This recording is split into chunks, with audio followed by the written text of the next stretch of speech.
Just to say one thing that can be done, there's an attendance register being passed around, so you can all sign that, all of you who are here. So there you go, we're getting slowly back to sort of normal.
To go. So I'd like to welcome everyone to this face-to-face meeting of the Council in the new Council chamber in line with public health recommendations to exercise caution and our own health and safety advice.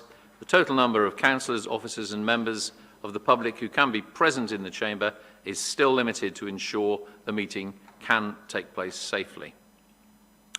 As you'll know, there's an option to join the meeting via Microsoft Teams for those members and officers who do not yet feel comfortable or are unable to attend in person. They will be able to partake in the debate remotely, but will not be in attendance formally. And members joining remotely will not be able to vote nor count towards the quorum of the meeting. We're streaming today's meeting live on the internet, and a recorded version will be available to view within 48 hours on the North Somerset Council website. We do have a heavy agenda for this budget setting meeting, and I will therefore be proposing a short comfort break at an appropriate point in the meeting, probably after we've been going for about an hour and 3/4 or thereabouts. Let's try and finish before we get there. Well said, Councillor Caniford. Okay, so on we go to the agenda. We have public participation and we have a statement from a Stanford resident concerning the climate emergency and major transport schemes, including Banwell Bypass. As I understand it, the resident, Mr. Creston Bowes, will not be attending, and we will be hearing his statement read out by the solicitor. So over to you, Solicitor. Thank you, Chairman. Statement from Mrs. Creston Bowes under public participation, and it reads as follows. Rapidly increasing global heating due to man-made activity threatens the survival of most species, including humans. In response to this, North Somerset Council has declared a climate emergency and a commitment to reduce carbon emissions. The Council has committed itself to review all major transport schemes, including the Banwell Bypass scheme, for their impact on carbon emissions so as to meet its aim of carbon neutral emissions by 2030 under the provisions of the Joint Local Transport Plan 4, the West of England Combined Authority Action Plan and the Council's Climate Emergency Strategic Action Plan. Before proceeding to planning permission, detailed feasibility work and consultation is required for the Joint Local Transport Plan 4 schemes, including the Banwell Bypass scheme. The Banwell Bypass scheme will produce tens of thousands of tonnes of carbon emissions from its construction and operation, and the transport emissions for the 2,800 unit car development Walvis Hill estate enabled by the bypass will produce thousands of tonnes of emissions every year. Why has the Council not reviewed the Banwell Bypass scheme for its carbon cost and its impact on the Council's ambition to achieve net zero carbon emissions by 2030, as required by its own transport and climate emergency plans? Proceeding towards the planning application stage without a full review of the Banwell Bypass scheme and its carbon cost, detailed feasibility work and consultation appears to go against the Council's commitment to climate emergency action and its own requirements to review major schemes, and against the wishes and convictions of many North Somerset residents who are committed to reducing carbon emissions and slowing the harmful effect of climate heating. Thank you. And I'd just like to thank Ms. Bowes for that statement, and I will propose that it's dealt with by the relevant executive member, who I believe is Steve Bridger. So over to you, Councillor Bridger.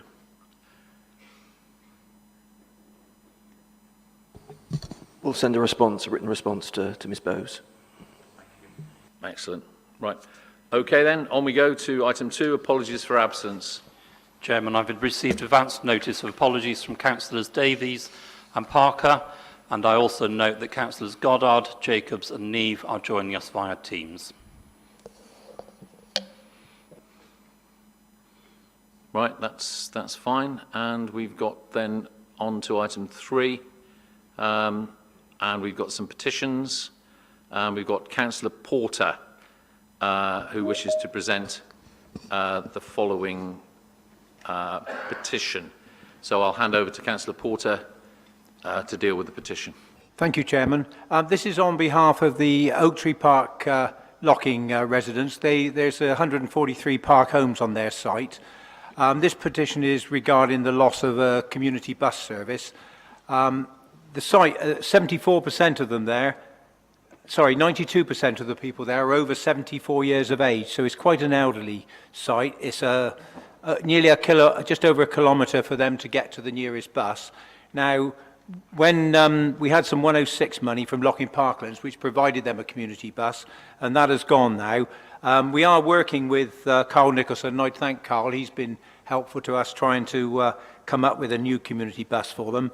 But they obviously didn't trust me with doing it all. They wanted to send you a petition as well. So I've got a petition for the residents here, which I'll give to you afterwards, if that's okay, because that was the agreement. Thank you. Yeah, you can bring it up to the desk at the end. Councillor Solomon, I think you're the relevant member.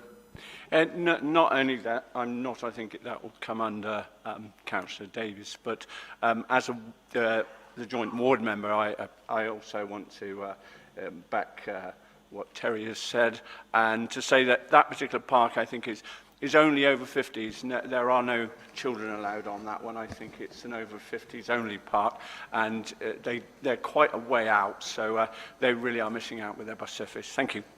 Yeah, Mike and I are working with them, with Carl, to try and come up with something on there. Thank you. Right. Thanks, Terry. Okay, we go then to the next petition. Councillor Applin, would you like to present your petition, please? Thank you, Chairman. So I have a petition from just over 500 residents from Well, asking for the council to take more care and responsibility of trees and bushes across Well.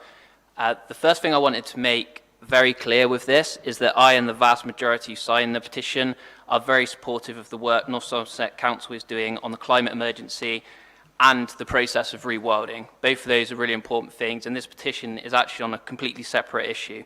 relating to tree maintenance that's causing ongoing costs for residents, dangers for walkers and cyclists, and a general loss of pride in well, resulting in more litter and vandalism.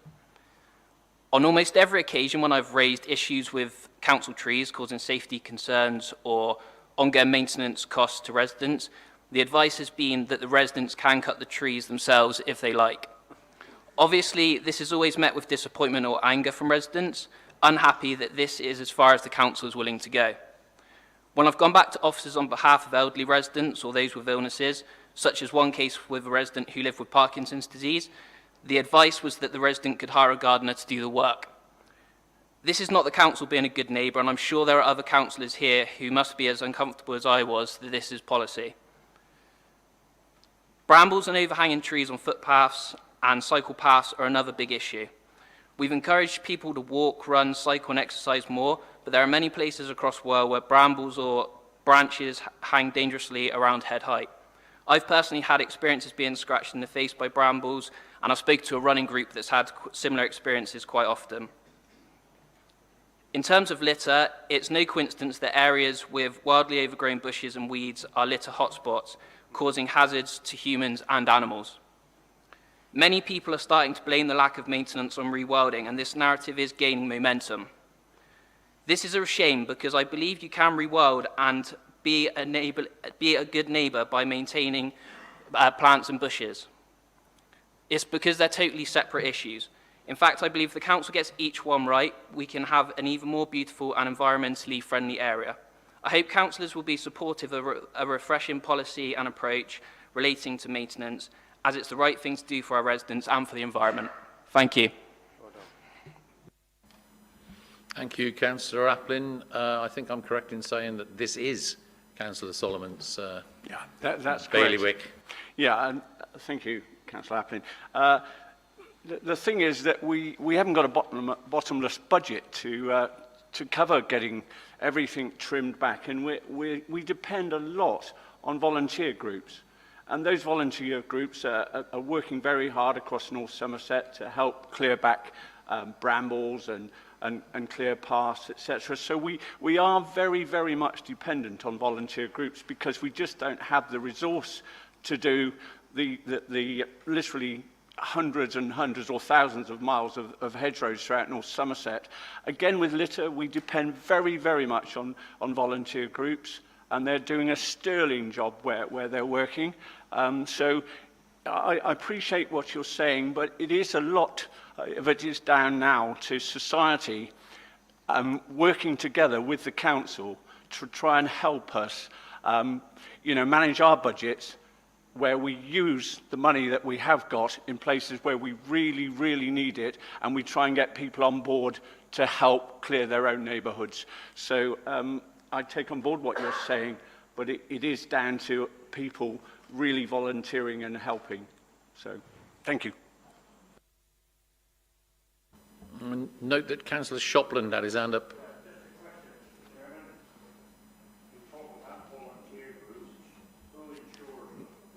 Microphone, please, Councillor Shopland.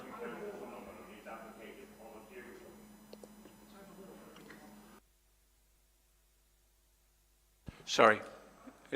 Not all groups need insuring. It's only in certain areas where they need insurance. So it's in the case of where we've had volunteers up at the Hill Fort, they've been covered.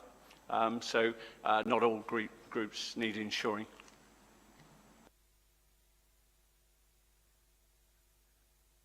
Right, okay, on we go. Thank you for that. We go on to item 4, declaration of disposable pecuniary interest. Anybody? No? Good. And we've got the minutes next, so minutes for approval. And without the leader being with us, I shall ask the deputy leader to move the minutes for the meeting of the 9th of November 2021. Consider it done, Chairman. Do we have a seconder? Seconded by Councillor Caniford. So therefore, all those in favour of this? That's clearly carried. Thank you. And on to item 6, motions by members under Standing Order number 14. First one is the future of swimming pools in North Somerset from Councillor Keating. So over to you, Councillor Keating.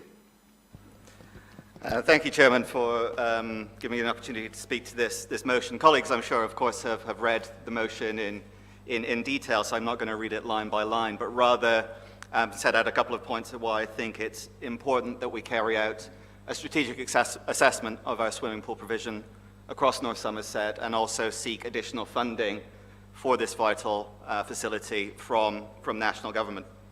Not only do our swimming pools provide a vital community hub to our local communities, particularly to rural communities where there's fewer facilities for groups to gather, they also provide our children with access to learning a vital, even life-saving skill of swimming, which is particularly vital when we live in a coastal area, but also in an area with quite a lot of streams and rivers and so on. Sadly, over the last number of decades, there's been underinvestment in our swimming pool facilities, and some, such as the pool in my ward, Churchill Sports Centre, are under threat of closure due to both COVID issues, but also issues around funding and sustainability. But we're a growing community. We've seen in the local plan the plans for increasing our population and number of houses, but we're not making that investment into the facilities to support those communities in terms of swimming and supporting healthy lifestyles, which is part of our recently adopted strategy and important for national objectives of improving health and reducing obesity. But investing in our swimming pools, refreshing them, potentially open further new ones, also will support us in tackling our climate emergency objectives. Swimming England statistics show that refurbished pools are much more carbon friendly, less energy intensive than the old pools that we currently have, but also ensuring that we have pools in communities will reduce the need for residents, such as those in my ward, to have to drive to our towns to access the swimming facilities. Costs, of course, are always an issue, but Swimming England has called on government to make monies available for this. There are government funds, and I think we need to call on government to provide us that level of support. So I would just conclude by asking colleagues to support this motion, to call on the Council to undertake an assessment of our swimming pool provision, and to call on government to make those funds available that we do desperately need. Thank you. Right, first, is there a seconder for the motion? Councillor Hogg, seconding. Right, do we have 7 members who wish to debate this? Put your hands up if you want a debate. That's clearly more than 7, so yes, we move to a debate. Who wants to speak? Yeah, again, this does fall under me, and I understand the difficulty that we're having with Churchill, and yes, we do need to assess that policy, but as you quite rightly said, it's down to funding and what the government are willing to fund. And in the case of most of our pools, or all of our pools, they're self-sustainable as far as income and expenditure is concerned, and where we have pools that are not in that particular legal scenario, then we have to think about the costs, and the costs are extreme to try and get Churchill back online. But we are investigating every option, and I know recently there have been other options coming forward that we will also be looking at. So we are looking at Churchill in particular, but I agree we do have to invest in our pools, and we certainly do have to keep investing in those pools. So there are places for kids to learn to swim and adults to learn to swim. So I do take your point on side that we do need to invest in our pools and swimming. Thank you, Councillor Solomon. Councillor Shopland and then Councillor Harley.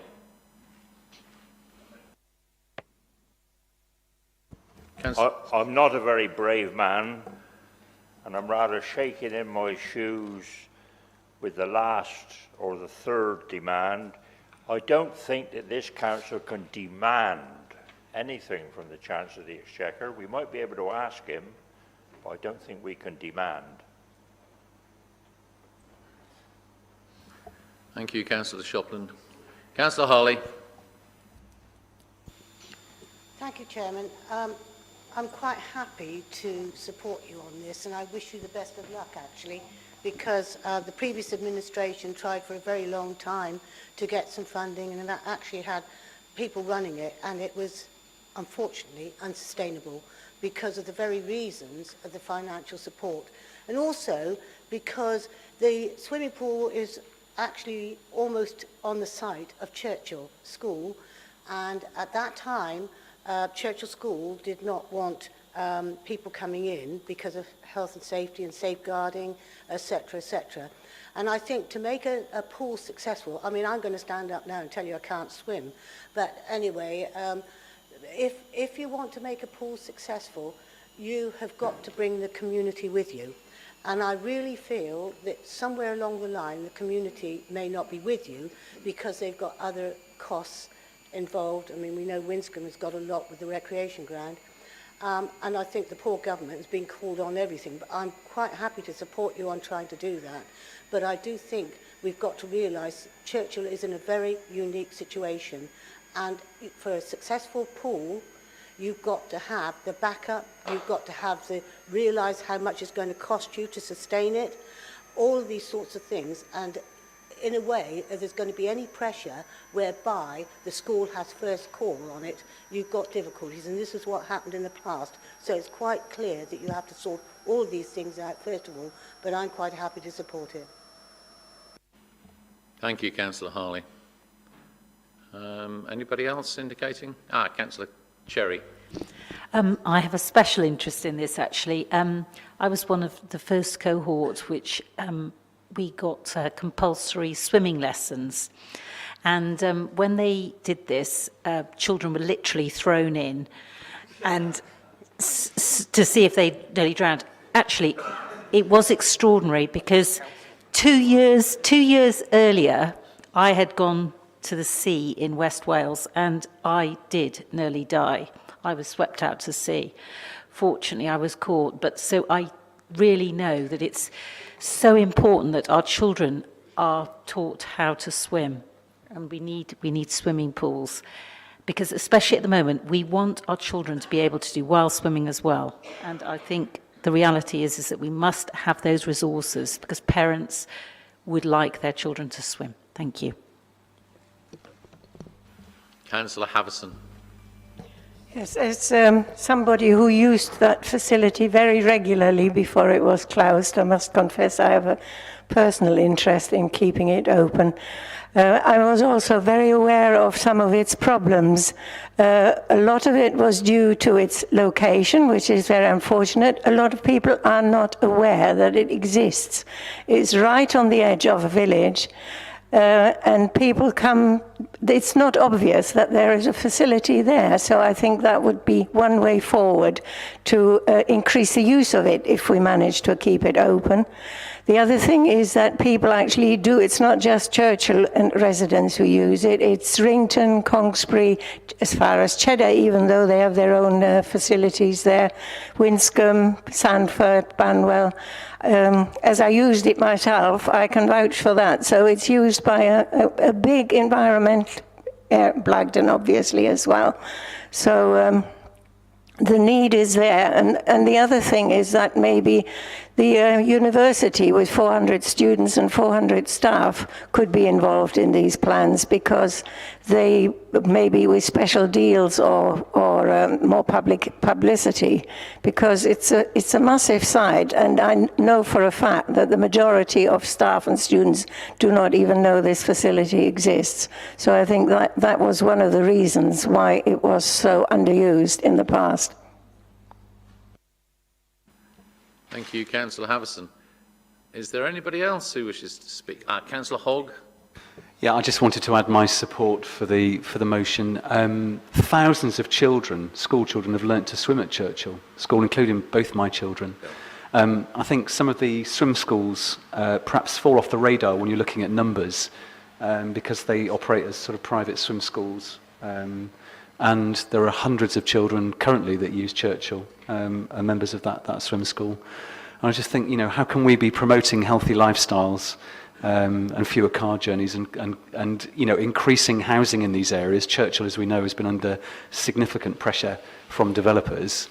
You know, the optics of this just look terrible, don't they? If we just allow that pool to close, once it's gone, it'll never reopen. They are hugely expensive things to build and to commission, and I know that the costings don't quite work out. Why don't we ask the airport for a lump of cash?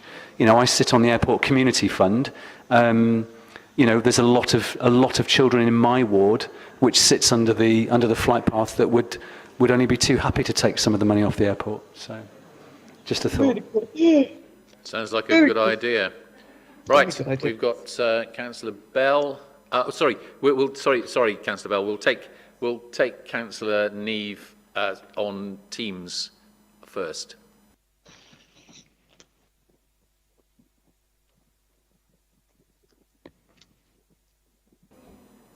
All together now. You're on mute. He's not.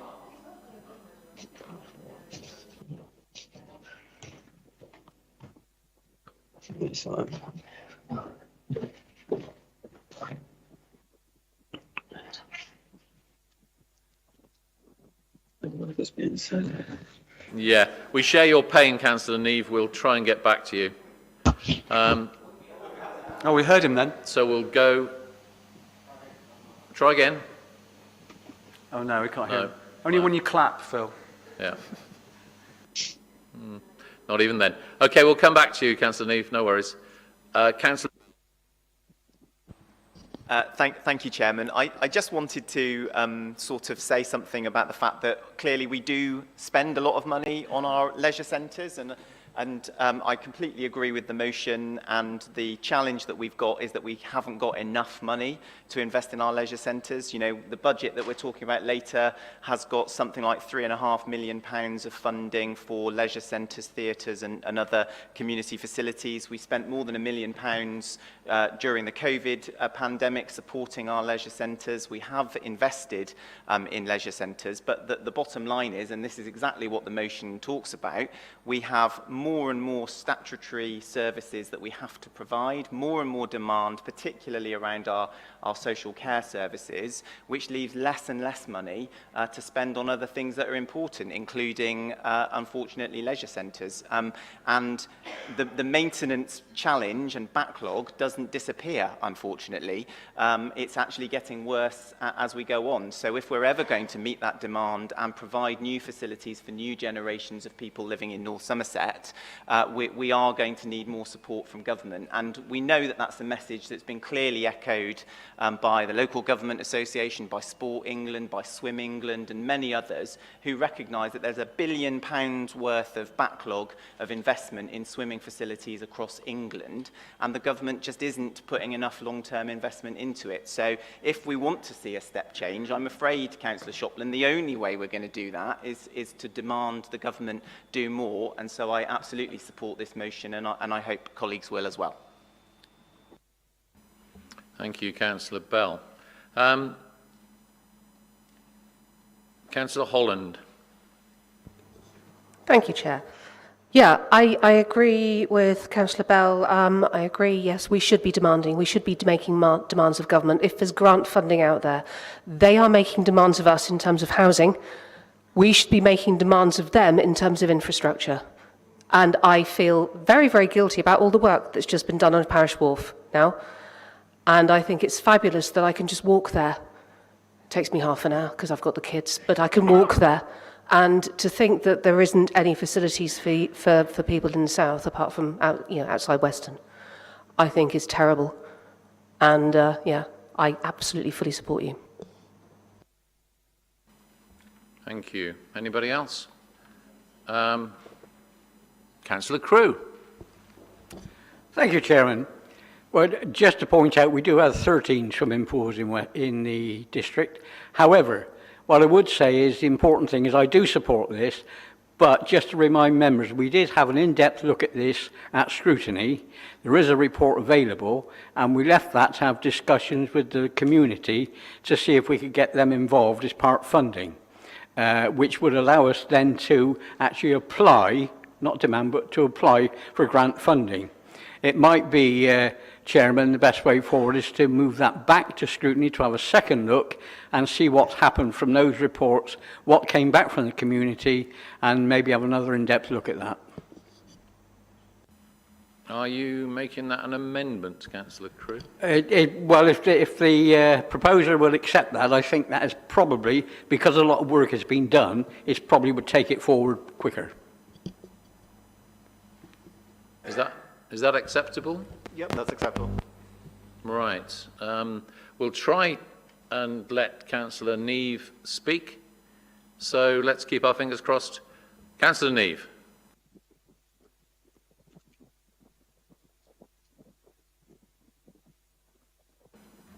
Sorry, Councillor Neve, no show. Right. Oh, sorry, Councillor Hogg. I don't want to speak on behalf of Phil, but given Phil wears a couple of hats and is also Chair of Rington Parish Council, I think just the amendment that we were just talking about there, you may find that quite a lot of parish councils were quite alarmed about the short timescales in which they were asked to respond. So there were some pretty significant implications in terms of precepts and that sort of thing.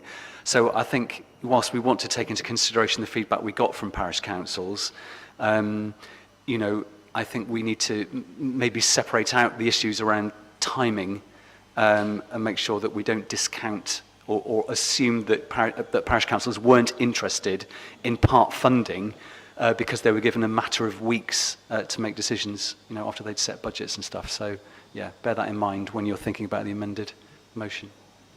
Right, I'll take a contribution from Councillor Solomon. Yeah, just briefly on that, Steve. Yes, we did realise that it was a very short window, and we did that because we felt it gave them a chance to possibly, we were wrong that to push it through in this year's budget so we could get things moving, or we'd be waiting another year perhaps. So yeah, we are looking at that, and we're looking at those timings. And I know there, even today I was in a briefing, and there are other things coming forward. So we are always reviewing this, and we are looking at timings and ways forward. Chairman, just to come in quickly, Phil Neve has valiantly put in chat rather than on being able to on audio. So in chat he has said there is strong local support. Local parish councils are working closely on this. We get the cash issues. Steve Hogg is correct on the local point, on the point re local support and time. We are looking at other ways to do this. I would ask that the local parish councils are given as much information as possible to move this forward. Yeah, I think we've had a full debate. Do you want to come back? Just to sum up quickly, so firstly to thank all the colleagues for the degree of support for the motion. I think that's excellent to see, both in terms of the broader principle of swimming provision across North Somerset, but the particular issue of Churchill Sports Centre. I think it's really heartening to see colleagues not just from my ward or nearby wards, but the broader piece supporting that. Happy to accept the amendment. I think having an opportunity to scrutinise and discuss and see work that's done before would be excellent, and particularly if there's a way we can try and involve the parish councils or locals into that process, I think would be a good way forward, and try and get some traction on both Churchill but also the broader provision of swimming across the county. So happy to move to a vote. Thank you. Just to say that I agree with all of the positive comments that colleagues have made. I remember starting as a 7-year-old swimming lessons, and if it was an early Easter, then you had to shoo the polar bears off the open pool. But as I say, we mustn't go backwards as a society if we can possibly help it. The more children, the more people that are able to swim easily, then the better. So we'll move to a vote. So all those in favour of the proposition? With the amendment. Thank you, Councillor Harley. Yeah, that's clearly carried. Right, so we can move on to the next item, which is another motion this time from Councillor Shopland. So over to you, Councillor Shopland.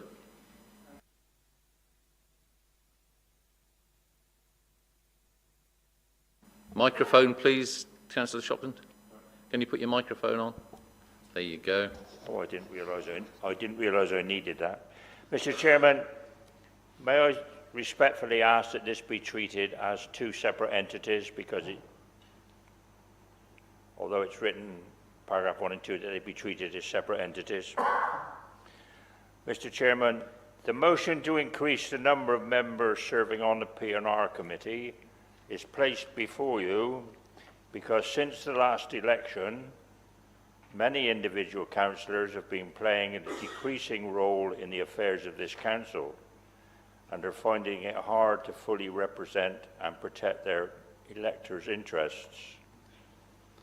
I would quote 3 major planning decisions taken in Clevedon, and they were carried out despite overwhelming public opposition, as evidenced by public meetings, petitions, and a citizen-sponsored legal action in the High Court, and that was made possible by collections from the residents, pensioners, children, and others.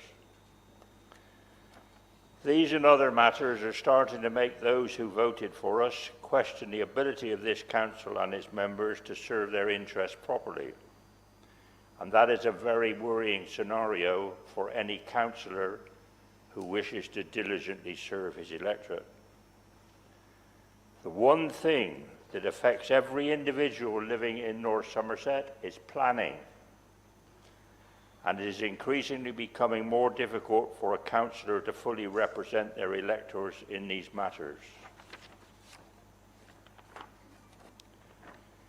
The administration of planning is a 3-way process involving the applicant's application, the decision-making body, and those affected by the approval or rejection of the application.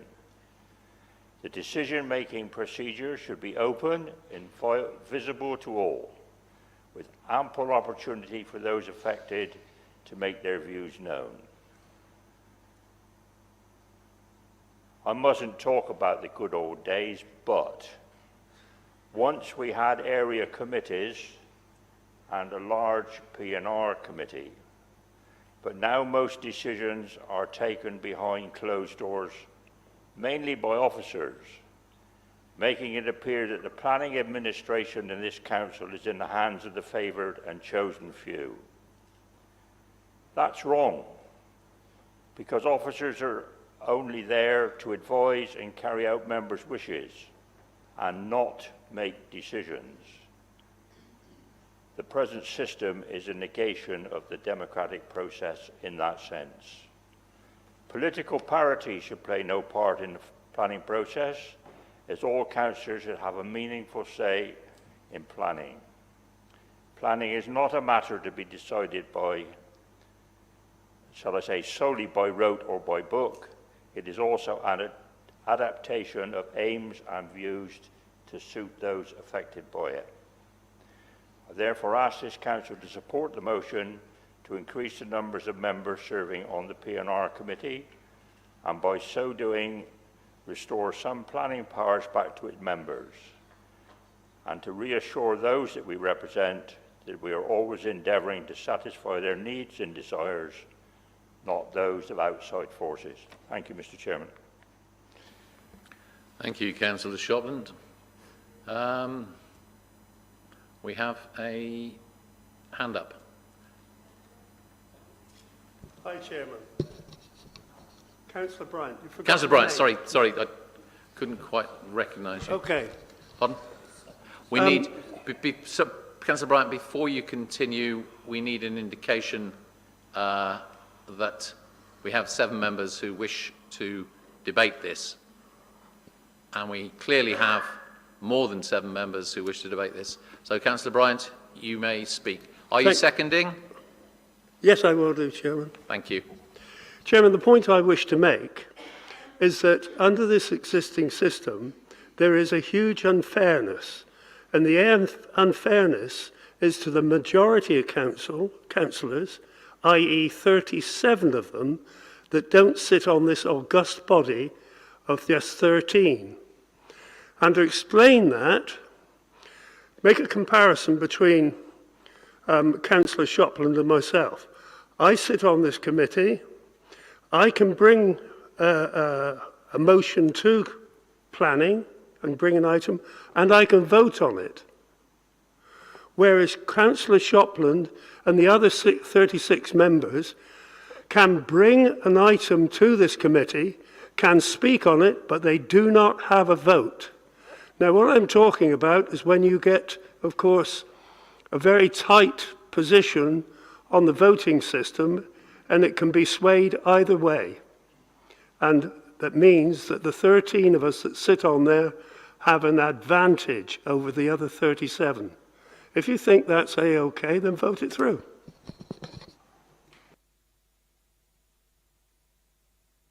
Thank you, Councillor Bryant. We've got a couple of people wishing to speak so far. We've got Councillor Cole. Thank you, Chairman. I am more than happy to support Councillor Shopland's motion. I think recent changes to the Planning Committee have focused on supporting officers with little regard to member involvement in decision making, a far cry from the Council's original principles which supported all councillors' democratic rights to support their constituents in the planning process, including attending and voting at Planning Committee meetings. I believe the Council has been well served by larger planning committees over many administrations, and the reasons given for such a dramatic call of members from P&R are purely subjective. Such a small planning committee now erodes the transparency of the planning process to the wider general public and to the town and parish councils. And it weakens the link between ward members and their constituents. So I fully support Councillor Shopland. Thank you, Chairman. Thank you, Councillor Cole. We've got Councillor Tonkin and then Councillor Hogg. Thank you, Chairman. I would point out that there are 26 members of the Planning and Regulatory Committee, made up of 13 regular members and 13 substitute members. The numbers were arrived at as a result of part of the peer planning review carried out last year under the guidance of the Local Government Advisory Board. One of the stipulations of the review was that full training was to be given to all 26 members. Anyone outside that membership would not have the training and therefore would not qualify to sit on the committee. Having said that, the ward member is always welcome at the committee to speak and to speak alone. Thank you, Chairman. Councillor Hogg. Thank you. Yeah, I do have some sympathy with the motion in terms of increasing the numbers to 26, if only for a bit more balance when people are unavailable to sit. But I think the motion sort of there's some wording in the motion around councillors finding it difficult to protect their residents' interests, and I think that betrays an awful lot about what's intended behind this motion. I think really what's behind the motion is sort of facilitating a sense of localism and, not in my backyard, when the realities are that the government tells us how many houses we're going to build, and really we should be spending more time in scrutiny deciding how we're going to find the places to build the houses and cope with the demands that we've got, rather than thinking in terms of there's only 13 people that have a say in planning applications. I mean, I think if any ward councillor comes to P&R and argues either with officers or against officers and can base that on planning policy, then surely it's the role of scrutiny to listen to those arguments regardless of whether they're on the committee. It shouldn't make any difference whether that person sits on the committee or not. Why is sitting on the committee or not sitting on the committee disadvantaging certain wards? So I struggle with that. But I can see the logic in having a fuller P&R committee, but I think that ship has sailed because I think the review was quite a while ago, and I thought we'd decided that it was going to be at 13, so I won't be supporting the motion. Thank you, Councillor Hogg. Are there any further speakers? Councillor Crockford-Hawley. Thank you, Chairman. I must draw members' attention to the recently adopted policy following extensive member discussion and the peer review to which we were all party. We agreed with the findings of the Local Government Association, the investigation that what was considered nationally to be our overly large and cumbersome planning committee needed to become more aligned to the efficient discharge of modern planning duties. Those duties are two-pronged. It's a duty to our ratepayers who elect us, but it's also a duty to planning applicants. And I think there are occasions when one or two members simply want to come along to make ad hoc decisions that suits their immediacy rather than looking at the complexities of planning legislation and law that guide the committee's decision making. This council resolved to create a planning and regulatory committee representative of the political makeup of the council and of North Somerset's geography. We further resolved that all members of the committee should expect to keep abreast of changes in planning law. If the proposer of this motion is aggrieved that he is not on the planning committee, then he and his independent colleagues must discuss that. And if they find a person more suited to a planning role than is currently the representative of the independent group, then that person should cease to be a member and Councillor Shopland take his or her place. But that's entirely in the hands of the independent group, not in the hands of anybody else. To the effect of the changes, Mr. Chairman, committee members only yesterday engaged in a thoroughly worthwhile exercise with a leading planning barrister. That was a way in which we are all trying to get up to date with planning legislation. I'm sorry, Councillor Shopland, but you cannot simply turn up on an ad hoc basis and expect to understand what you're talking about. You've got to be prepared to put in the time, and believe you me, colleagues, it is a considerable amount of time to keep up to date with the way in which planning law is changing. Our working knowledge has increased immensely as a result of a 2-hour session yesterday, and I hope we will be having more of these sessions to keep us up to date. We have a duty. We have a duty to our constituents, yes, but we also have a duty to every applicant to discharge planning decisions in the correct way. The fact that over 80% of our applications are dealt with by officers without reference to committee is a sign of efficiency. As Councillor Shopland knows full well, if he doesn't like the decision that a planning officer is going to make on any planning application, he has absolute right to discuss it with that officer. Furthermore, he has the right to discuss it with the chairman and the vice chairman of the planning committee, and if is still not satisfied, it will be referred to the committee for determination. I don't think Councillor Shopland has once engaged in that conversation with either the chairman or the vice chairman of the committee. He simply wants to do his own thing in his own way without bothering with the niceties of how we determine planning applications. We are a regulatory committee. We sit in quasi-legal judgment on planning applications. We have to deal with them according to regulations and according to law. And if any member doesn't like that, I'm sorry, it's bad luck, because we are obliged to proceed under those regulations. Returning, Mr. Chairman, returning to the previous system runs counter to everything which is happening. Returning to the previous system is counter to everything which the most other councils are doing.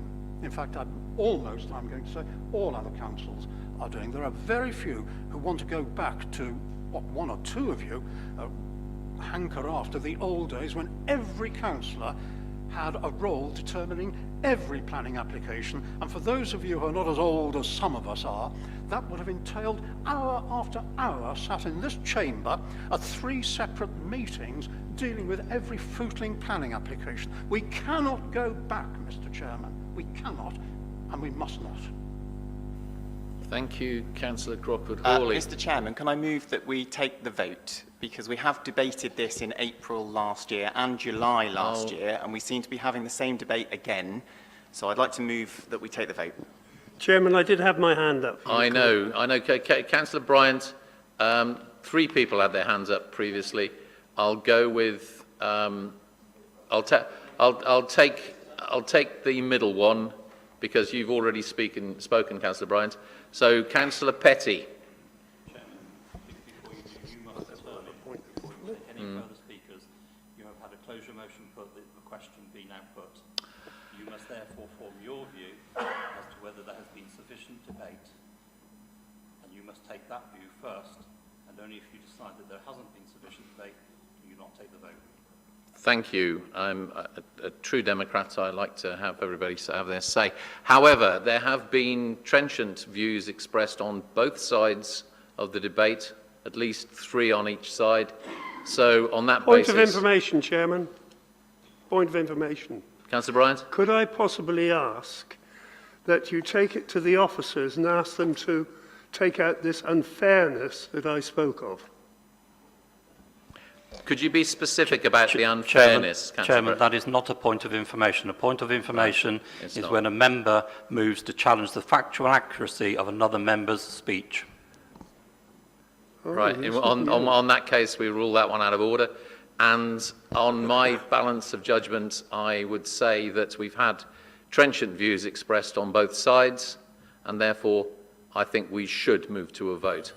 Councillor, point of order. Chairman. Councillor Cole. Surely Councillor Shopland can sum up. What point of order? He can sum up on the before we move to a vote. Yeah. Yes. So that's fair enough then. So we'll take Councillor Shopland and we'll take nobody else. So Councillor Shopland, over to you. Sorry, on a point of order, I'd like the solicitor to rule whether that is indeed in order. The motion before you now is that the vote be put.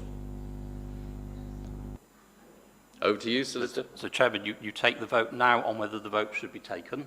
Right. So that's for members to vote, whether you move immediately to the vote, and if that is carried, then the mover of the motion gets his summing up before you put the substantive motion. Okay. So you're voting on whether or not the matter should now go straight to the vote. Right, is that clear then? So all those in favour that it goes straight to the vote?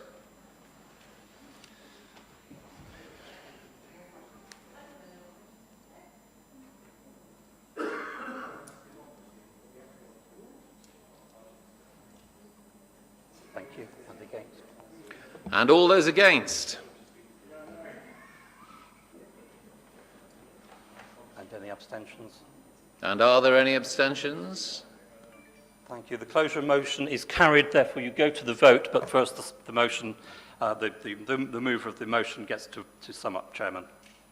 So, over to you, Councillor Shopland.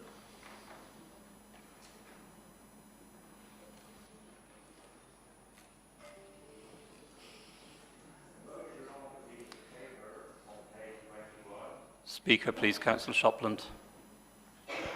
Thank you. I'll buy a megaphone and I'll get on better, all right? I beg your pardon. The motion on the paper was really very simple. One sentence, roughly 14 words. I see nothing about localism. I see nothing about Councillor Shopland's particular problems. It was a general motion. It's quite interesting to be tried by jury by this council. That's what I've been. Planning. affects the people, Mr. Chairman. Rules are made for guidance. Advice is for guidance. And this council is in danger of setting out on a path of abiding by rules only and ignoring their electorate. That is the danger you have. I'm not going to pursue this much further because I should be on my feet again in a couple of minutes.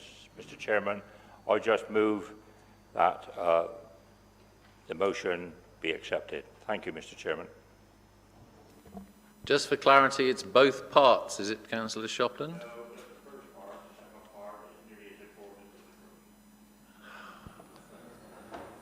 Okay, so we've got... Chairman, what does that mean? Yes, can you expand? Because I didn't, you spoke to both parts, so...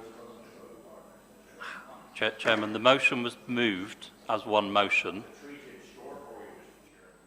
Chairman, the motion was moved as one motion. It is only up to you whether you split those into two. At the moment, I believe it is a vote on the whole of the motion put on the papers, 1 and 2 together. But both parts were alluded to by the mover, so I'm going to take it that both parts...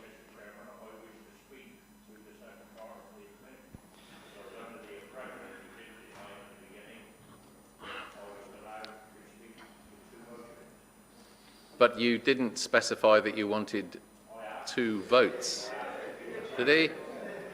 Forgive me, I am being run rings round here by something which I think is where we've got clearly a linked set of propositions, and the proposer spoke on both. Chairman, Having read them, I believe you did. Chairman, if I can assist, the Councillor Shopland indicated that he would like you to take it as 2 parts. You did not accept that. Therefore, you have been debating the motion as per the papers. And Councillor Shopland has had his closure, his right of reply, so he wouldn't get to open the debate again. That's my feeling. I did read both parts of the motion, and you clearly spoke to both parts, Councillor Shopland. So, well, my view is that you did, and those of us who took an interest were clear as to what you were trying to achieve. So, we will, you having summed up, we will move to a vote, and just for clarity, it is on both parts of this motion, because I see them as indivisible. So, can we have a vote for those in favour of the motion?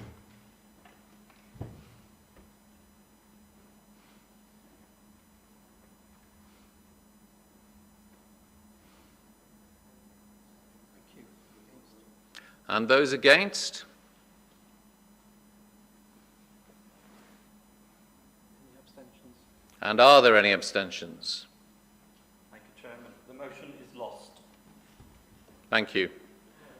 We can move on.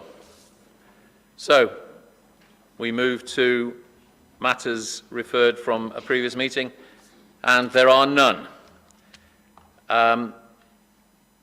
So, item 8, I have one chairman's announcement, and that is this sad announcement that this is the first meeting of council since the passing of former councillor Robert Cleland, and I would, on behalf of the council, offer our sincere condolences to his family. As I understand it, there may be members who wish to speak, and of course we will hear them. So we've got Councillor Harley, Councillor Shopland, and Councillor Willis. Councillor Harley. Thank you, Chairman. I would like to pay my respects to Robert Cleland. We worked with him for many years, and he worked very hard as a councillor. And although I know he could be slightly difficult at times, and I understand that. Well, all of us have the right to be grumpy. And he could be like that, but you could easily mellow him, actually. And I think, to me, having spoken to his son, he was absolutely passionate about his council work. He was passionate about antiques and his collections, but he was also, I think, a man to be admired, because until, as I say, I spoke to his son, I did not realise that he was born as cerebral palsy, and you could tell, any of you that knew him, he had difficulty in walking, and I know there were times when he was ridiculed outside of this chamber for his handicap, and he took it in good spirit. And I don't think anybody who realises that realised what he went through, but I have nothing but respect for him, and he will be missed. And even his son said, he died on December the 12th, and I think they were hoping to arrange a memorial to him. But even before he died, and he unfortunately had a tumour on the brain that they didn't pick up, he was getting ready to go off into an antique show. And as I said to his son, well, he was well known for his driving non-skills, and I think that in actual fact, probably some of us have got those same non-skills. And I said as I said to his son, and we did have a good laugh, well, I'm very pleased that Robert, you managed to stop Robert getting out. And he said, well, with difficulty. But we had a lot of laughter, and all of us on the Conservative side will miss him greatly. Thank you, and it's my respect to him as well.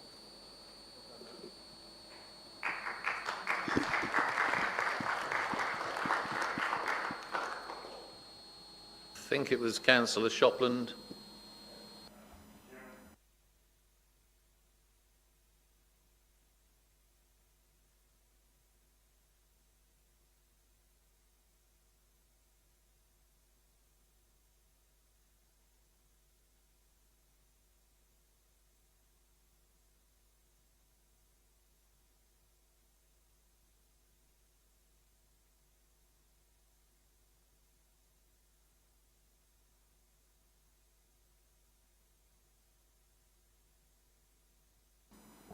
Thank you, Councillor Shotland.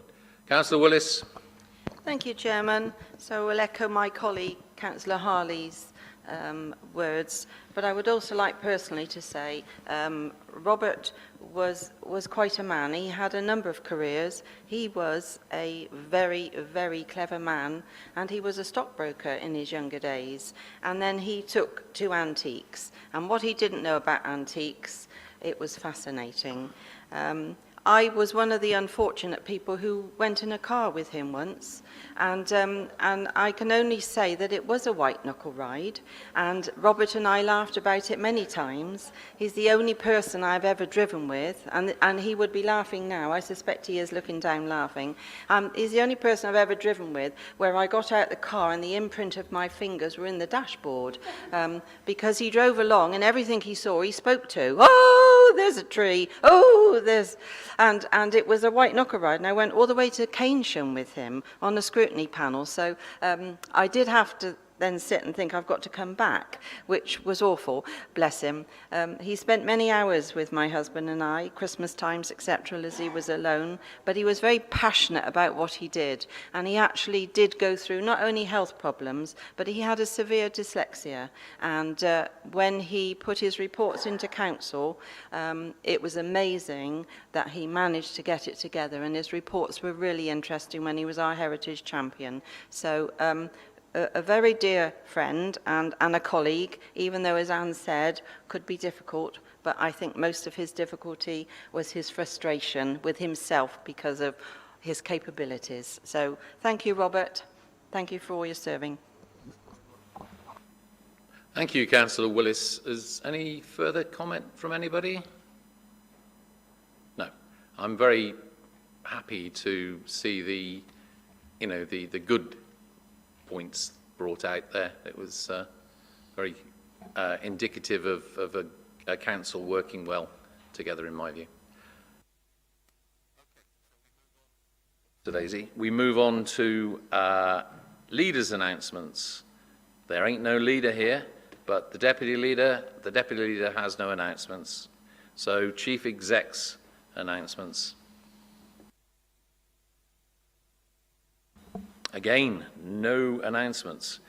And I know that the solicitor has got something to say on the political balance of the council. So over to you, Solicitor. Chairman, thank you. Just to formally advise Council that Councillor Caritas has resigned from the independent group and now stands alone in no political grouping. Therefore, political balance is now 16 independent, 13 Conservative, 10 Liberal Democrats, 6 Labour, 4 Green and 1 in no political group. Sorry, what did I say? He's an independent, yes. No. Shh, come on, less hilarity. This is serious stuff. So I did contemplate that one, and I think it's of no political group. Right, we have a comment from Councillor Crockford-Hawley. Yes, Chairman, I'm increasingly confused by the appellation independent. Could somebody explain to me in words that those of us who subscribe to particular parties might be able to understand? Somebody was elected about a year ago in Portishead under, I believe, the acronym of Portishead Independent. I still haven't a clue who this person is, who has never been to a meeting. I think might that's be. That's not the case. That's not the case, Councillor. Are you able to help me understand whether Portishead is being well served by its independent member or not? I think you should note that is not the case. I think it's Councillor Goddard who you're referring to, and she has attended meetings. Councillor, she's attending this one remotely. Councillor Charles, do you want to respond?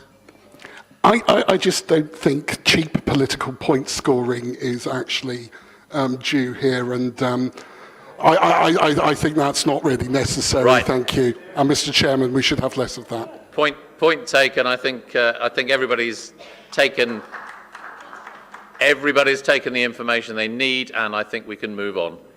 Right. So we go on to item 12, which is the forward plan for the 31st of January 2022, and I will hand over to the Deputy Leader to present.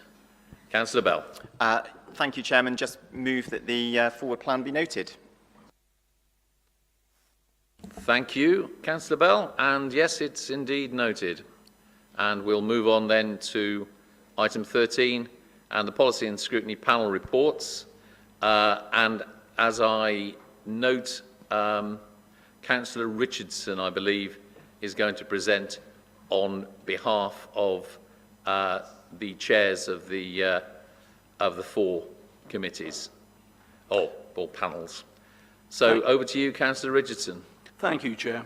This will be a very brief statement. COVID restrictions have meant most of the scrutiny work this year has been without public access, which obviously is not ideal, but we have made exceptions where we could for critical cases like call-ins and the carer inquiry day, amongst others.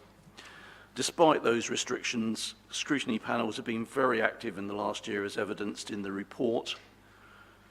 One emphasis has been scrutiny-led all-member briefings to ensure that all councillors have access to the information they need to perform their duties and to make decisions. I'd like to thank the officers, executives and external bodies for their cooperation in helping us to be a successful scrutiny body. Particularly, I'd like to thank those officers who directly support the panels who have performed wonders with limited resources. Hopefully, future panel meetings will be in public, COVID permitting. Be assured that regardless of the restrictions, we will continue to question and challenge decision makers, suggest changes to policy, drive improvements and ensure all members have access to the information they need to make informed decisions. We'll be happy to answer any specific questions now or after the meeting, and we are always here to talk to any councillor or any member of the public about subjects they think need greater scrutiny. Thank you. So if there's any questions, we're happy to answer. Thank you. Yeah, we've had an indication from Councillor Petty. Sorry, I think it's just that clarification, just because I hope I wasn't the only one slightly struggling to find the document within our full pack, but I've now found that it's the agenda supplement, so should anybody else be struggling with that, that's where we find it. Thank you, Councillor Petty. Yes, a few people probably were struggling to find it.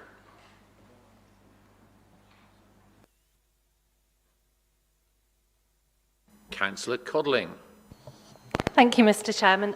Just a brief comment. I was surprised that the chairman of the Health Overview Scrutiny Panel described his own report as boring. I don't disagree, but I was surprised.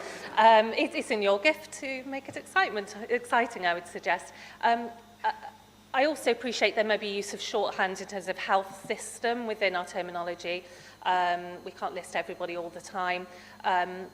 But I do feel, particularly given the pandemic that we're hopefully coming out of, and all hands on deck, whether there could be maybe a bit more, if not emphasis, then certainly pulling out more succinctly, directly, the contribution of the voluntary sector, who are, of course, an important part of, if you look at the whole health system as a whole.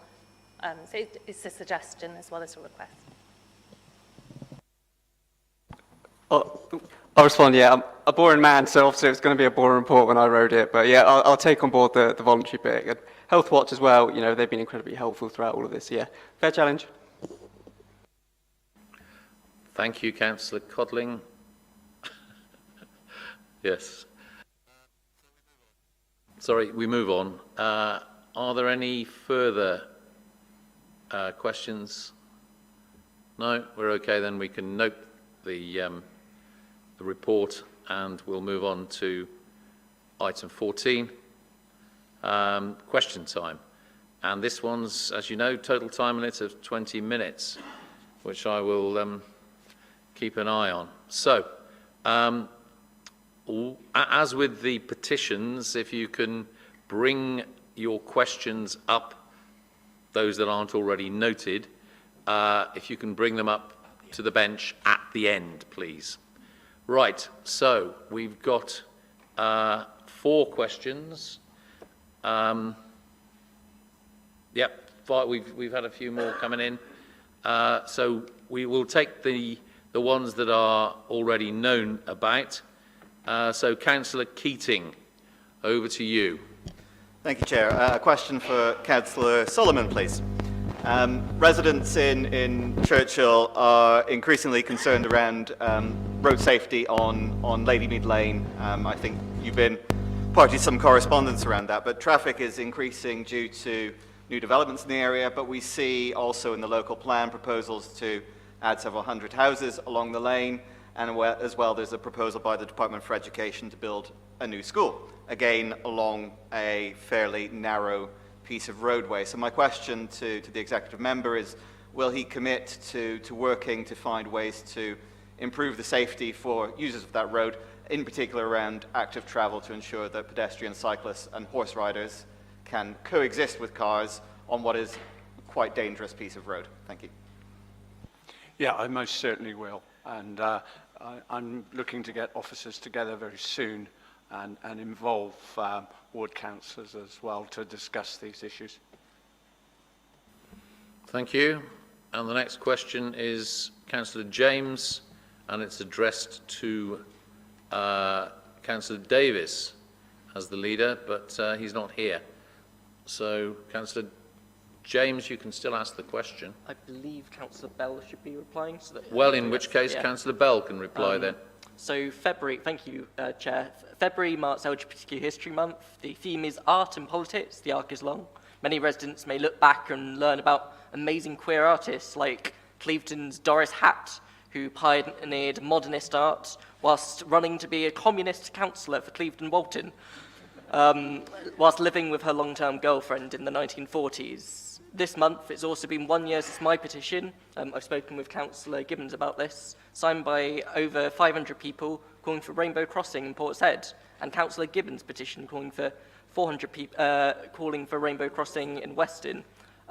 looking for a way to integrate equalities and inclusivity into our public realm by something visual, which will highlight just how open North Somerset is. How will this council commemorate LGBTQ History Month and Pride Month, and how does it plan to honour its commitment to LGBTQ residents to improve the public realm? Councillor Bell. Thank you. Thank you, Hugh, for the question, and Councillor Davis has asked me to respond on his behalf. And I hope first off that you don't need any assurance about the Council's commitment to equalities and inclusion. It is something that, as part of the open, fairer, greener approach that we take as a council, that we do take very seriously.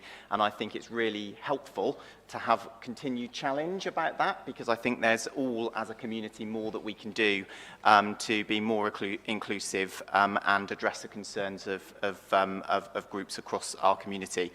So we are working at the moment on an inclusion calendar, so to try and identify all of the activities and events that are important to our communities, not just LGBTQ+, but other groups as well, so that we can make sure that we do properly reflect in the life of the council, in the communications that we do externally and to our own staff, the right kinds of messages, and celebrate and commemorate the right activities. I know that you've been involved in some of the meetings to look at what the practicalities of that might be, including some improvements of the public realm as well. So I know that that's all firmly on the agenda.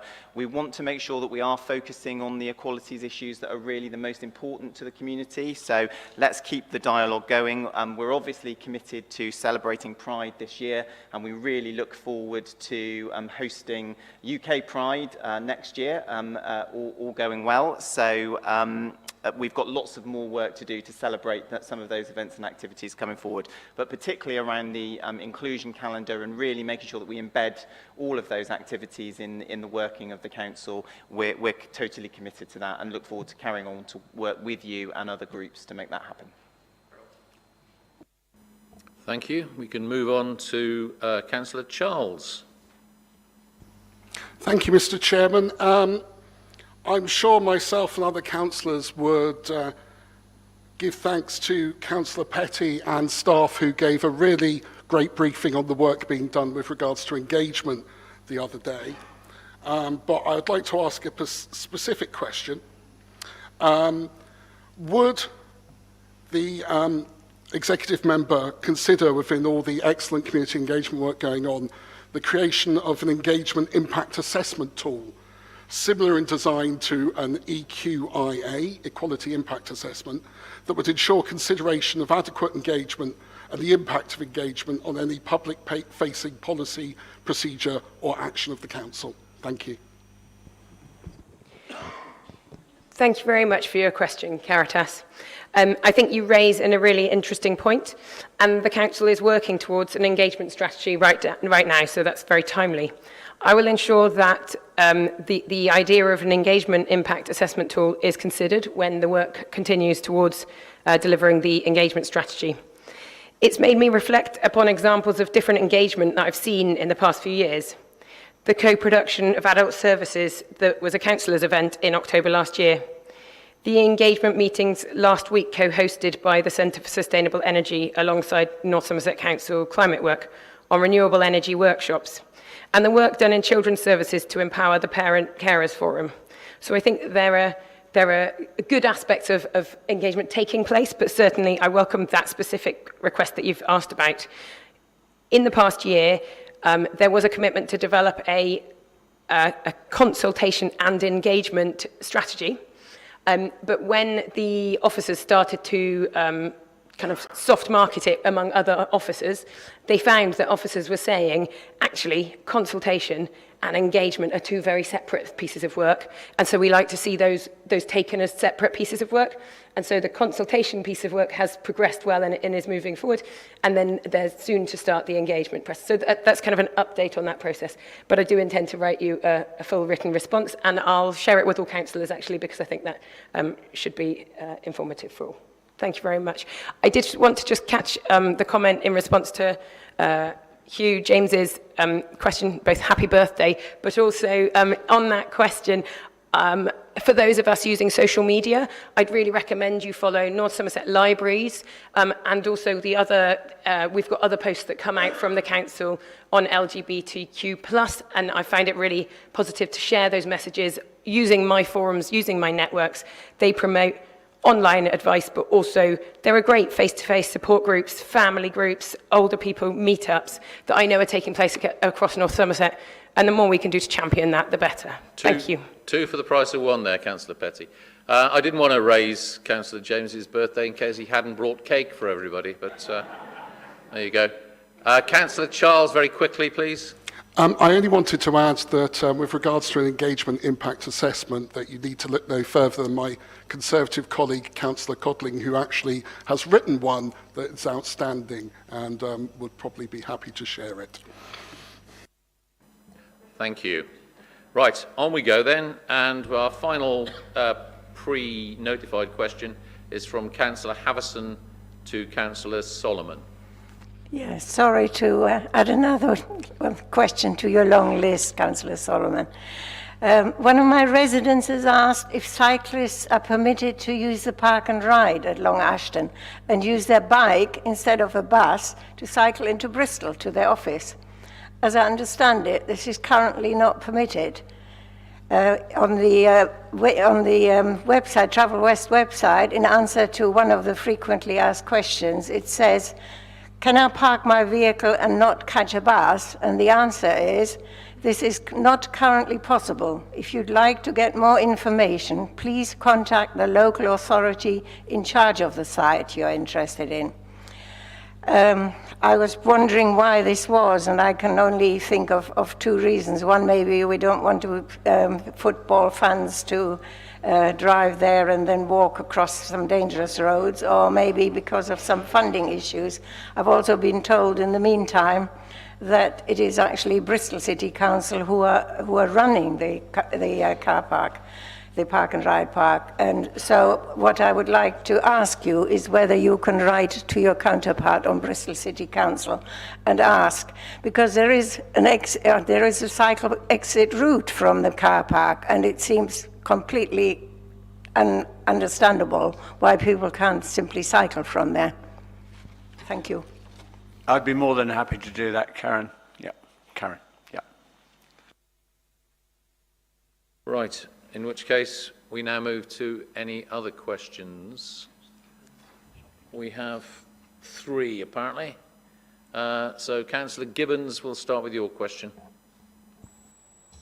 Thank you. I'm sorry I didn't notify you before. I was going to ask this later on, but I think this is probably an easier chance to get this out of the way. I'd like to ask Councillor Cartman, if I may, a question around the real living wage, which, as I'm sure members know, is the only UK wage rate voluntarily paid by almost 9,000 organisations who believe their staff deserve a wage which meets everyday needs, like the weekly shop or a surprise trip to the dentist.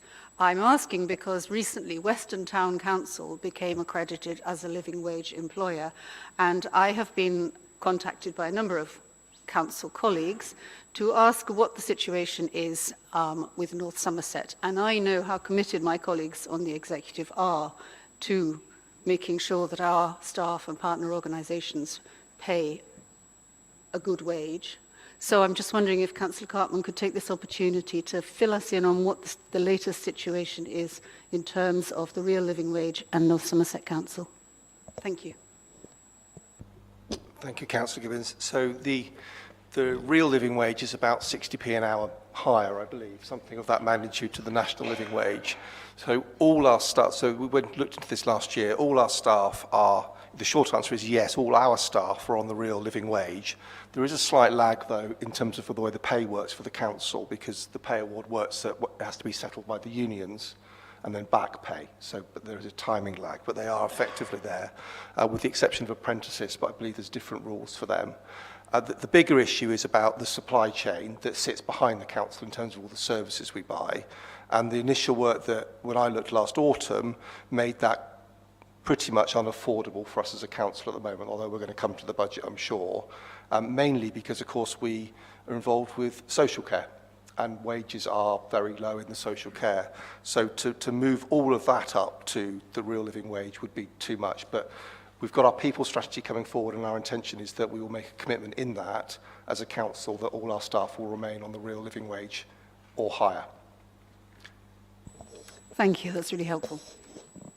Thank you. Right, we have 5 minutes left for the remaining 2 questions that I've had notification of. So, with bearing that in mind, please, Councillor Shopland. Very quickly, Mr. Chairman, probably to the Leader of the Council or the Deputy Leader, where have the clocks and the wyvern disappeared to out of the chamber, and why has Her Majesty the Queen been relegated to the touchline above what appears to be the sin box when she should be at the head of the chamber? Queen's there. I really can't comment on the clocks, but I'm very happy to take that away and ask the question. As far as I can recollect, the Queen, Her Majesty, has been on the wall above you for many, many years, but if there is a more prominent position in this Platinum Jubilee year where the portrait can be displayed, we will definitely look at that. Well, how about our poor wyvern? Well, it's still there, isn't it? It's still there. You just can't see it. But it's under a shadow. And that's well, right. it is under a shadow, and and hopefully before too long we can dispense with the screens and virtual meetings, and the wyvern will be on full display again. Are you referring to that limp-wristed thing that appears to be a dragon? Back to full prominence. Let's not be dissing our heraldic beasts, please. Okay, so on we go. Final question, Councillor Willis. Thank you, Chairman. So I have a question to whomever is rough sleeping, homelessness, cabinet position. I don't know who it is, I'm afraid. We had a briefing come out on email about the issues in Weston-super-Mare with the rough sleepers and homelessness in the doorways and everything that is left. I was under the impression that something was being put in place, and there was talk of lockers, etc., to let them have their goods put in, or we would take away what is left there and they could claim it back. It appears that isn't in place yet, because I have had a number of residents who have at last gone out in this COVID times, and they've gone out for their first trips and are quite dismayed to see on the bus stops on the boulevard, Waterloo Street, what has happened there. And some of them are elderly, and they were very dismayed and didn't really know what to do. They didn't know whether they had to give them money or food or ask them questions or not speak to them, and were upset at the state of that one particular person, and we all are aware of those issues around there. So my question is really, where has that process got to, and what is the timeline? I was under the impression it was happening. Thank you, Councillor Willis. Don't forget to put a written form of that in, please. And I believe it's Councillor Solomon who is to answer.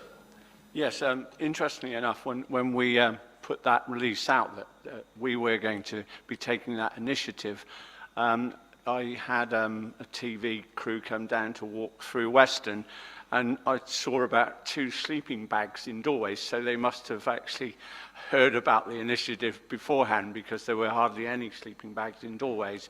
It's interesting you're seeing more now, because I walk through town on a regular basis and tend not to see as many. That initiative was meant to be in place, but I will certainly go back to the officers and ask if it is being actively pursued. We have to be incredibly careful what we do. We do have to consider as well, you know, whether someone is coming back for that stuff before we take it away.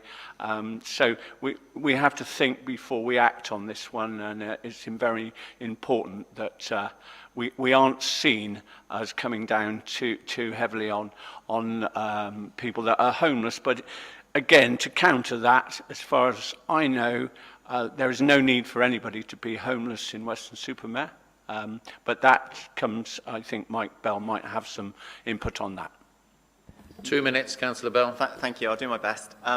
Thank you for the question, Councillor Willis, and I think it is really important that we separate out the issue of unattended items, so litter, rubbish, belongings that are being abandoned for hours on end by individuals in doorways and so on, from people who are sleeping rough, because actually there are two different points, and it's absolutely right that from a town centre point of view and cleaner neighbourhoods, we want to take action against unattended belongings. Anybody who is genuinely sleeping rough, who needs support, has it available. We can make accommodation offers to everybody, anybody who is sleeping rough. We've had the everyone in policy for rough sleepers right the way through the pandemic. We've committed to keeping that in place going forward so that there's no need for anyone to be sleeping rough. But what we absolutely do have is we have a very small cohort of people who aren't rough sleepers, who are not homeless, but who choose, their lifestyle choice is to sit in doorways, to beg, to appear to camp out, and it's right that we take action against those people, because you're quite right when you talk about the effect that it has on the community, on businesses, on those using the bus stops in particular, those town centre locations. So we will have no tolerance of people who are engaging in antisocial behaviour or who are breaking the law, but anybody who is a genuine rough sleeper, anybody who is concerned about anyone who they think is sleeping rough, please report it to StreetLink, please, and I know you do this all the time, Ros, report it to StreetLink, and we will get help out there to people as quickly as we can. Thank you, Councillor Bell. I believe that's the end of the questions that have been notified. Christmas is coming early. We will take a break now and resume at 20 minutes to 8.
Your seats, please, those that are staying.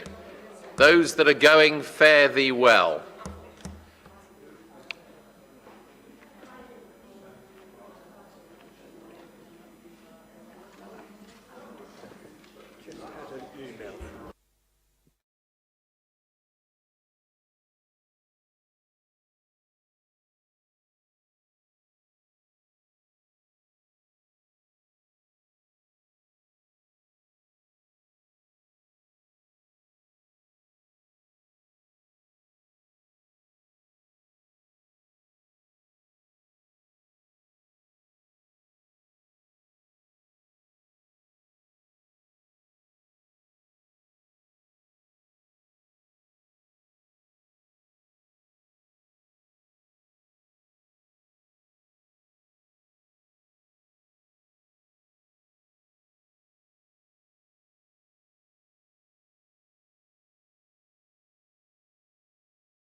I think we can start again.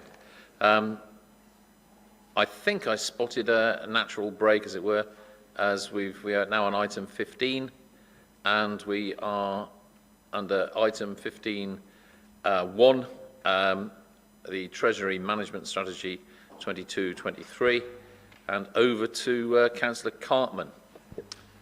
Thank you, Chair. In fact, what I'd like to do is take agenda item 15, the sections 1, 2 and 3, and agenda item 16 together, pass some comments, because I think that it does say in the agenda that councillors should consider those 2 points together, because the first is for noting of reports from the executive, if that's all right. Once I finish making some comments, I'll ask Amy as well, Amy Webb, our Director of Corporate Services, to make some comments, because she has a statutory duty as our Section 151 officer to, I don't know the exact wording, but to ensure we set a robust budget, essentially, is the thing. So her comments will be important as well. Now, the main documents that we see referred in the papers were discussed at the Executive Committee on the 2nd of February. And there were 3 key ones there. As you can see, there's a Treasury Management one, the Capital Strategy, and the MTFP and Revenue Budget, which sound very technical papers, and indeed they kind of are, really. And they're just referred to for consideration today, although, of course, happy to take kind of questions. And it's these papers together with the council tax setting report, which is perhaps the key one today, that comprise the financial strategy for the coming year. Now, strategy is a bit of a grand word, but strategy is kind of sets out what we want to do over the coming year and covers the 4 areas I set out, the executive, which is about protecting our basic services, investing in our children and young people, investing in towns and villages, and also making sure that we act responsibly in the face of the climate emergency before us. And I'll deal very briefly with all of those, but not for too long, hopefully. So in terms of what we want to do with children, it's absolutely the core of what we want to do. And we want to build a fairer North Somerset, especially for those children who are in need or disadvantaged in any way. So in this budget, as we've already set out, we're committing money to support children and young people in a number of ways. There's, for example, £500,000 extra to support families with disabled children. And we're putting an extra 1.1 million into our improvement plan for our children's social care services, which is on a really important path at the moment. And also a £3 million investment in our schools to improve the facilities for children across North Somerset. But I think what I'd like to kind of highlight to councillors here today, because this is something that I'd like you to promote, is the investment that we want to make in our play areas across the district. So we've got £1 million to invest over the next few years to create the spaces from toddlers to teenagers to get outside and start living a healthy life and to have a good upbringing. And those kind of outside spaces, I think, are absolutely key to us as we move forward. So our own play areas will get 300,000 next year, and with 150,000 to follow in each of the next 4 years. And we'll be reaching out to communities to identify perhaps those in most need, those play areas that the council owes for investment. but also actually we want to take particular care to develop play areas that are inclusive. This is sometimes thinking about those children who are less fortunate than ourselves and perhaps our own children who might need play equipment so they can play with their brothers, their sisters and their friends as well. And we'll hopefully look at strategic locations across the district where we can have play areas like that. But that's not all, and one thing I perhaps could do with councillors' help with is we're going to put aside £250,000 next year to offer as matched funding to town and parish councils, so as well as community groups, so they can invest in their own play areas, whether that's new play areas or just upgrading existing ones. This is kind of building our relationships with our town and parish councils, working in an open way, working together so that we can identify areas of need and improve facilities for all our residents. The climate change is perhaps the biggest and thorniest issue we face as a council, although there's a couple of others that could claim that, I'm sure. Building that sustainable future for us is hard. And I don't think we're alone in that. I think all councils are finding it hard, and I think, we'll be honest, we're finding it hard. There are no easy solutions, and there's no easy money to come by to pay for the solutions that we need. But that doesn't mean we shouldn't be doing something. So when you look at the detail of the budget, as I set out at the executive, we've got £7 million over the next 5 years to invest in tackling and responding to the climate emergency. It's a lot of money, it's not enough, but it's a start. We're going to put £1 million into active travel schemes, £1 million into electric vehicle charging points, £2 million on sea defences in Clevedon and Weston, and next year alone, and this is one of my favourites, I have to admit, we're going to put £300,000 aside to purchase strategic plots of land across the district to help biodiversity net gain and to protect our environment. We're also starting to make sure that green issues are flowing through every decision that we make at council. And for those of you that, and I know you all would have done, read the forward plan in detail, you would have seen that at the next full council, we're considering the renewal of our energy contract. And this is perhaps one of the biggest ways we can think about our carbon footprint as a council and actually do something about it. And I'm really pleased that that detailed work's already underway to present those choices to us as a council so that we can then vote on what we think is in the best interests of our residents. And that will also going to bring forward an all-member scrutiny kind of briefing on that too in advance. In terms of, there's a whole raft of measures through the budget too, in terms of investing and improving the physical environment across North Somerset. I mean, last year we announced £300,000 in our public rights of way. That's been a great success actually, and over the next kind of few years we're going to put another £400,000 into improving our public rights of way right across the district. And again, it's been a really good example of how we worked with parish and town councils to identify those routes where the investment is most needed. We also want to improve our cycle paths, and soon we'll see the completion of the peer-to-peer route, which is great, and I know that's been a number of years in the making, but that'll be good, and that'll be opening in the spring between Weston and Clevedon. But we also want to build on that, and we've put aside funds next year to look at extending the Strawberry line from Yatton all the way up to Clevedon, and it's a particularly tricky project, that one, because it goes underneath the M5. Rather than over, but underneath it. So we'll need a detailed feasibility study, and I hope this time next year we can come back with a project to approve to actually get that done, because that would be really great. In terms of Weston, of course, we've got the National Sea Monster event, which I have to admit, I don't know why it's called Sea Monster. I just think of it as an oil rig in the Tropicana, which I think is even more exciting. And to accompany this, we'll be making further improvements on the seafront, new lighting, refurbished shelters, etc., etc. Lots of money to support that event that will go beyond the event itself and really improve further the seafront. Further afield, though, our other towns will benefit. For example, we're bringing forward significant investment in Nailsea. We want to push forward on the solution to relocate and refurbish the library there and other things across the district. In Clevedon, there's new lights on the seafront, so lots of good things. But of course, most of what the council spends its money on is its basic services. And this year, I think for the first time, we top over £100 million will be going into our social services. Maybe I'll be corrected that that's happened before, but I've not seen it to cover our adult social care and our children's services. There's significant pressures in this area, and we found another £9 million to address these pressures, particularly within adult social care.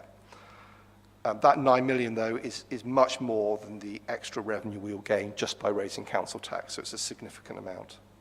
In terms of waste, I know this has been a concern to many residents, but we'll be investing 20 million over the coming years to modernise the service, new waste depots, new state-of-the-art refuse vehicles, and a raft of improvements to our 3 recycling centres. But we won't be making next year any increase in the green bin charge. I think people will be pleased to hear. And we also, over the next few months, will be rebating to residents a fair proportion of last year's charge to reflect missed collections. For more details to follow. In terms of roads, again, something else our residents we all rely on. So over the past 3 years, we've put £31 million into that. Over the next 3 years, we'll put 32, and we're going to double our investment to make sure we continue the steady state policy of maintaining our roads. But I think probably the final thing is just to talk about council tax, and this is the big report really today that we're considering. And I think when putting this together, it's been a lot of hard work. It's always difficult, and you always need to keep in mind that it's taxpayers and residents who pay the bill. You know, of our £180 million, it's 120 something million comes from our residents. It's a lot of money.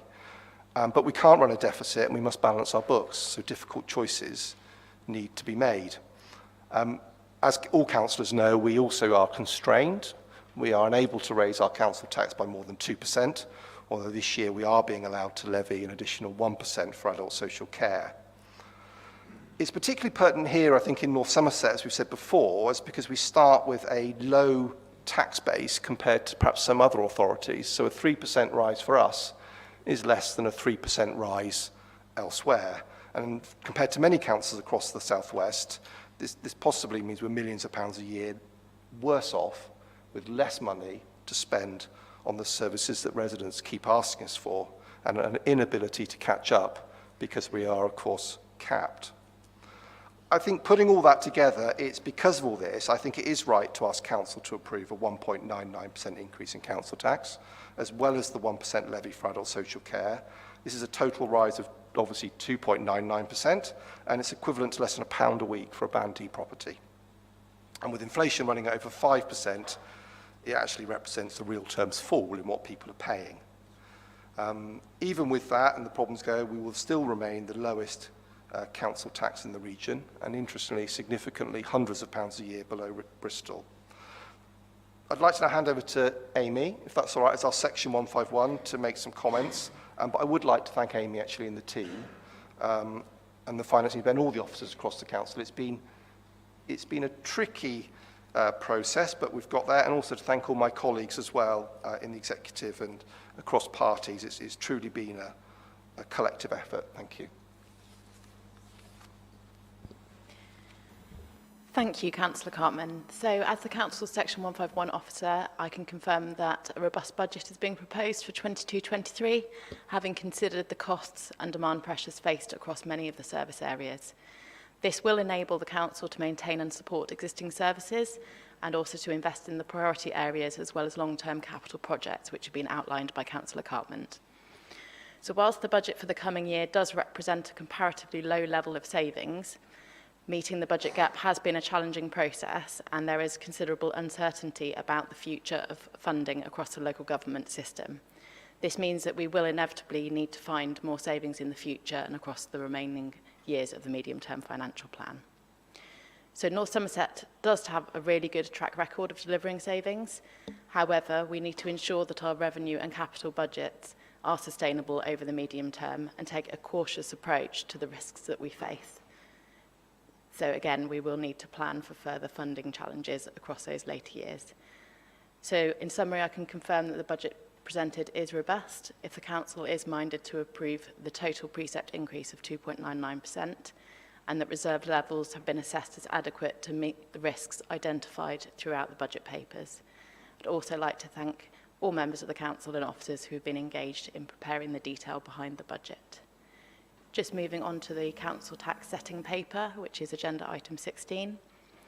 Members will see from the paper that some of the figures from the precepting authorities and the financial settlement were unconfirmed when the report was published. I'm pleased to now confirm that we have received confirmation of those figures and they are unchanged. For precepts, the final settlement has been laid in Parliament with very minor changes which are immaterial to the budget presented. Therefore, please note that the figures presented in this paper can be considered as final and no further updates will need to be provided. Thank you. Thank you very much. Before we take questions or move to a debate, we need a seconder. So can I have a seconder, please? Councillor Solomon, do you wish to speak? Yes, I just want to get on my waste soapbox, and I promise it's recyclable. So I'm just pleased to see the investment we're putting into the prospect of a new depot, and if you look at those budget figures, you'll see that there's an additional, I think it's around £500,000 that's come in purely on recycling and what we're getting. I mean, we're hitting record levels at the moment on the money we're seeing back for our recycling waste. So although we're number 7 in the country and we're doing extremely well, if we can recycle it more, bearing in mind 45% of most black bins have stuff that could go into recycling. So if I can just encourage our residents to do more than they're doing, and they're doing a sterling job anyway, we can see a lot more money coming into the budget, especially with food waste. With that 27% of food waste that's going into your black sacks, if we put that to recycling, then we see money back rather than paying money out. We create energy from it, and we have a natural fertilizer. So I really think we're doing a great job moving that forward, and it all helps towards our green agenda. Thank you. Thank you, Councillor Solomon, and we don't need to ask for 7 members on this. So, Councillor Ashton, I believe you wish to say something. Thank you, Chairman.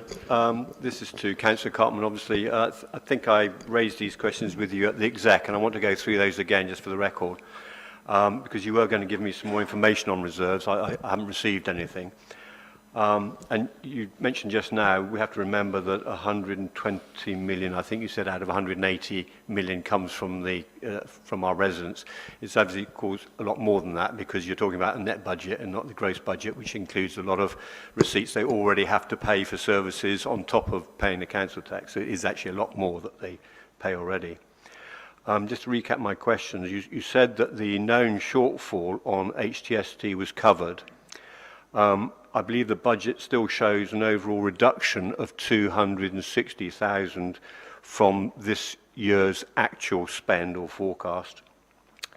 But of course, the budget, which, as I say, which only shows a 260,000 drop, if you like, that includes an increase for price inflation.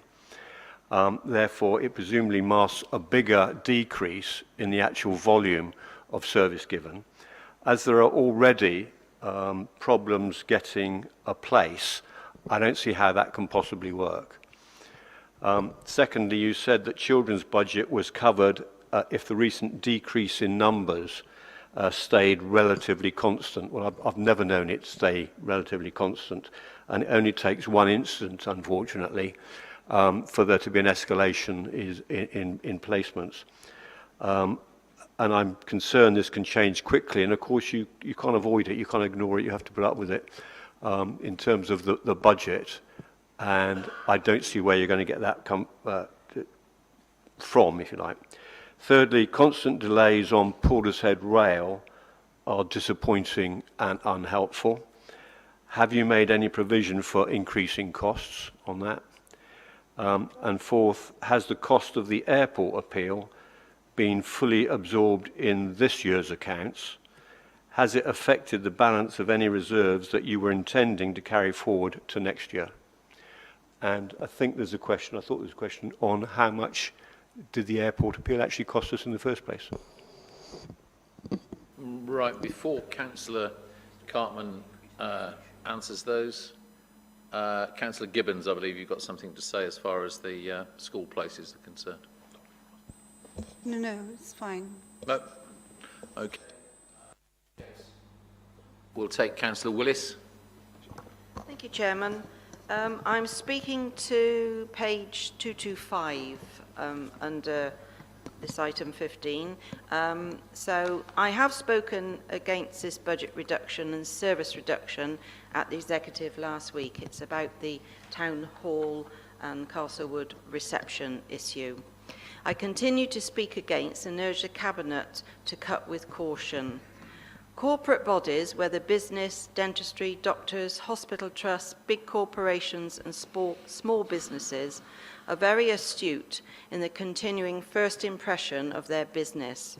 And that first face or voice is the reception, face-on or switchboard operator, who triage the customer to the correct help. By removing reception areas in our public offices, we are not equal or fair and not recognising the customer's needs that a good percentage of our residents require a face to speak with, not a phone call. Parts of our community have such difficulty to access all of life's opportunities, and North Somerset Council are not looking beyond the budget top line on this, I feel. Our deaf and deafened community cannot access easily by phone. Minicom service is okay for short conversations, but answering queries or form filling is tedious and it is extremely tiring. Speech impaired by phone? Don't think so. Stroke survivors with speech impairment? I don't think so. Or even expecting someone with dyslexia to fill in a form online is not equality. And it's also not good for dignity. Most of our low-income families, and those particularly in non-secured rental properties, do not have landlines, no Wi-Fi, no broadband. The cost to put these in, and then the monthly bills, are heavy, as we know. And if someone is having to move rental every few years because of an unsecured tenancy or a landlord, they cannot afford to keep on taking in and putting in the broadband and the Wi-Fi. It's just impossible. Young people learning at home. We've seen through this COVID of study and homework at home. By a mobile device, on a small telephone. They don't have laptops, they don't have iPads, they don't have computers. And they're trying to learn on mum or dad's or parent or guardian's telephone to pick up. That's fine as long as you have a signal. It's not just the rural areas that don't have signals. And to be trying to learn when the signal keeps dropping out, I fear for these children. So trying to do so much online as a council, I think, isn't fair. I have issues with my eyes and I find screen time very difficult, which is why I have to use paper. So I sympathise. In the 2 years of the pandemic, residents have come to the elected members because they cannot access information for whatever reason. They understand that. They fully understand that. On the HOS panel, on the ASH panel, we had a carers scrutiny day, and we heard from carers of how difficult they were. Sandra was there and John was there, and we heard how difficult they found it. They knew the information was there, but they didn't know where to go or how to go. My workload on the last 2 years has gone through the ceiling, and it's gone through the ceiling by phone calls. My emails have lessened, but my phone calls from residents and to residents have been beyond thought. My husband wondered where I was for many hours, sat in the dining room. What was I doing? 6 hours on the phone, 7 hours on the phone. I do have concerns that North Somerset is going to become a faceless poor cousin in a combined authority, losing all our own bureaucracy and voice. Are we soon going to see phone calls for help being taken from India or China on a call centre? I hope as councillors that you do realise that by taking out the front desk help, you will increase your own workload. We've already seen it. And that's only going to increase for residents who have nowhere else to go, so they come to their elected member. Mobile phones and the data, and the mobile data is very expensive. Can you draw your comments? I'm coming to the end now, Chairman, and this is my last statement. And for residents who don't have a landline, they cannot sit on the phone waiting for press 1, press 2, press 3, press 4, etc., etc. So I do ask that this isn't rushed through and that you reconsider, because I can't support as it is. Thank you. Councillor Cartman, do you wish to respond? Yep, thank you, Chair. A few points there. I hope I can pick them up. I think on the children's budget, we are budgeting.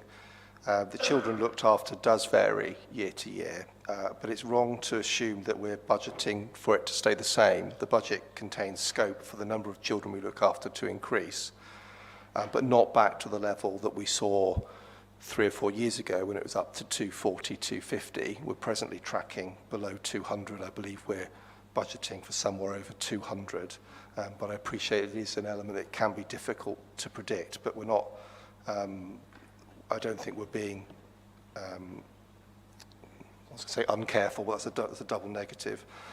In terms of the Portishead rail, I think it is, I share your concern. It is disappointing, the decision lines and what's happened, and we are monitoring it really carefully, in particular when we get some more information about some of the reports that will need to be done that may drive further cost increases. The original budget had a 20% contingency in it anyway, which I think you're probably quite aware of. At the moment, we've made no amendment to that because it's quite difficult to quantify where we're going to be, but we are very aware, I'm very aware, that it's a significant risk to us because of where we are in that process. But of course, as you know, it's not even a joint exercise. It's done by a number of parties with the DFT as well as WECA and us as well in terms of our responsibilities to pay for that project. In terms of the airport appeal, I believe the costs are in the region of about £500,000. They have been paid already, and they have been paid as we've gone along, which I believe may straddle the current year and the year before, but I'd have to clarify on that. And I believe... Yep. Can you just confirm you said the total costs of the appeal is £500,000? Well, that's what I believe, but I can get that confirmed to you if I asked. Well, I'd like you to get it confirmed because I don't think it's anywhere near the figure, but there you go. Okay, fine. Well, we can get that confirmed. Thank you. So of that kind of level, but that doesn't include any award of costs against us. We haven't had anything to indicate that will happen. If it does, we'll deal with that when it arises in terms of the costs of the airport. I don't know what the situation is on that, if I'm being honest, in terms of their costs, but I'm talking of our costs. Yeah, you had a question on reserves. I'm happy to talk about reserves. I think that's quite a key one. We've kept the general fund balance the same in terms of cash comes at about just over £9 million. And in addition, we have the financial risk reserve and then in-year contingency budget. I mean, my kind of rule of thumb is that we should be looking at a 4 to 6% reserve on those balances. I think the general balance comes in at about 5%. When you add the others in, it edges up to just over 6%. But again, I'd have to work the numbers out on the calculator to get that. Can I just clarify what I was trying to get to? If there's been expenses in this year which has been coming out of reserves, fine. Does that mean that the reserves that you thought you'd be left with at the end of the year and carried over into next year have now been depleted, and therefore there's a further pressure on next year's budgets? No, I don't. I mean, I'd look at the reserves a slightly different way to you. And reserves, I'd have to clarify what's been in and out of all the detailed reserves. I don't have that off the top of my head. But for me, I'm just saying the way I approach it is to look at the end of the year about what the general reserve balance is and to understand whether that's appropriate given the level of risk we're facing as a council. And that approach, which we may have used some of those reserves to fund some of the airport appeal because there wasn't a budget for it, I'll have to clarify that for you. But if we have, where does that leave us at the end of the year? It leaves us with circa roughly 6% in unearmarked reserves for general issues. Exactly, and if that wasn't at your 6%, you'd have to provide it out of next year's revenue budget, wouldn't you? If it wasn't at 6%, yeah, so is your question whether you think we should have a higher level of reserve? No, it's whether you've actually got to provide more for next year because you've depleted your reserves this year more than you were expecting. No, we're not looking at, I mean, we're doing a detailed review of reserves anyway to have a look at what we've got in terms of earmarked reserves, as you're probably aware, that periodically goes on. Yeah. And that process may yield some that we may want to reclassify into our... Councillors, Amy, I believe, has got a point to make on this situation. Thank you. So at the moment we are anticipating 21-22 out-term position to be stronger in terms of reserves than it was in 2021. And that is mainly due to the impact of COVID funding reliefs, which will be passed forward into next year's revenue budget and then spent accordingly. Just a point of clarity on the Bristol Airport, I think you were asking about the cost of the inquiry, not the cost of an appeal, because the appeal hasn't been made yet. So the £500,000 was the cost of running the inquiry from North Somerset Council position. Thank you. Thank you for that very succinct information. Do you wish to carry on, Councillor Carr? I think just to respond to Councillor Willis, possibly. I think if that's, yeah. I think I really do understand where you're coming from. People prefer a face-to-face appointment, don't they? And I think I struggle with this because I can see they do, but then we're having to look at the budget at the same time. And I think I've come to the view that where we need to, we absolutely should provide that face-to-face service for people. What we need to do is identify where and how, and I think that's an open question. And I think, as you know, there's a customer service review going on at the moment, and I'm very keen to get you involved with that, if I'm being honest. And I think we should possibly look at some scrutiny-led or member briefing and engagement to really bottom out some of these issues, because from what you've described, you've got a lot more detail and understanding of it than perhaps I have in terms of your experience going over many years. And I think we need to feed that in. I think where we are in terms of the council and the budget is what we can't be doing is providing a service where people prefer. And I think that's sad, but that's just the way we are. I think that's the way technology is moving anyway. A younger generation probably even prefer to pick up the phone and do it via an app. But that's not everyone, and we need to look after every resident in all our communities to make sure they can access the services when they need. I think at the moment so we're going to keep that on hold in terms of that coming through. It's coming to executive in April, I believe. So we should be moving pretty quickly on that, and I'll get you involved in that. Right. I think I don't see any sign of an amendment. It's been seconded. Does anybody else wish to say anything? So who have we got? Councillor Cato. Thank you, Chair. Just a couple of questions, really, on this. On the report, a combined report on page 96, I think it is. Yeah, on page 96. Two questions. One with regard to the climate emergency piece, item 8 on that paper. There's a mention in the last paragraph. One of the next steps to consider will be how to record and assess the impact of the Council's capital investment plans in respect of carbon outcomes. And I'm really keen to understand what the plan is for the delivery of that information and how we're going to measure it. Page 96 of the combined document.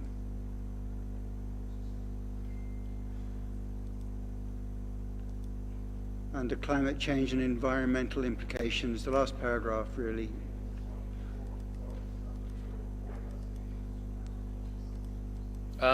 Again, we have our officer wishing to respond.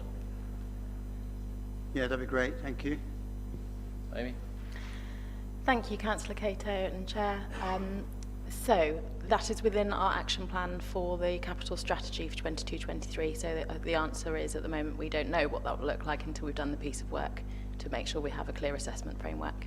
But it is in the action plan and will be reported back to the executive as appropriate. And a brief follow-on: do we know whether we'll have the that part of the action plan closed out, in the next 3 months, or will it be 6 months or 9 months before we get the answer to that question? Obviously, we will try and prioritise it, but given the complexity, it might take some time. So I do recognise it's not an easy question, but I think it's an important thing to address quite rapidly, I think. Thank you. Thank you. I have another one, and on same page, actually, as it happens. There's a mention of the capital risk register below, and I couldn't find it. I apologise. if I've missed it, but where would I find that?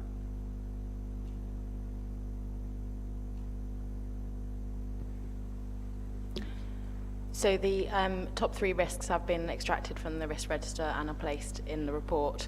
I'm not exactly sure whether we hold a separate risk register on capital, but I can certainly find out and come back to you. I'd appreciate that. Thank you very much indeed. Okay, that was it. Thank you, Chair. Thank you, Councillor Cato. Councillor Richardson. Thanks, Chair. I just wanted to reply really to Ros about the customer service strategy. That has already been to PCOM for a review before it went out for public consultation, which is where it is now, I believe.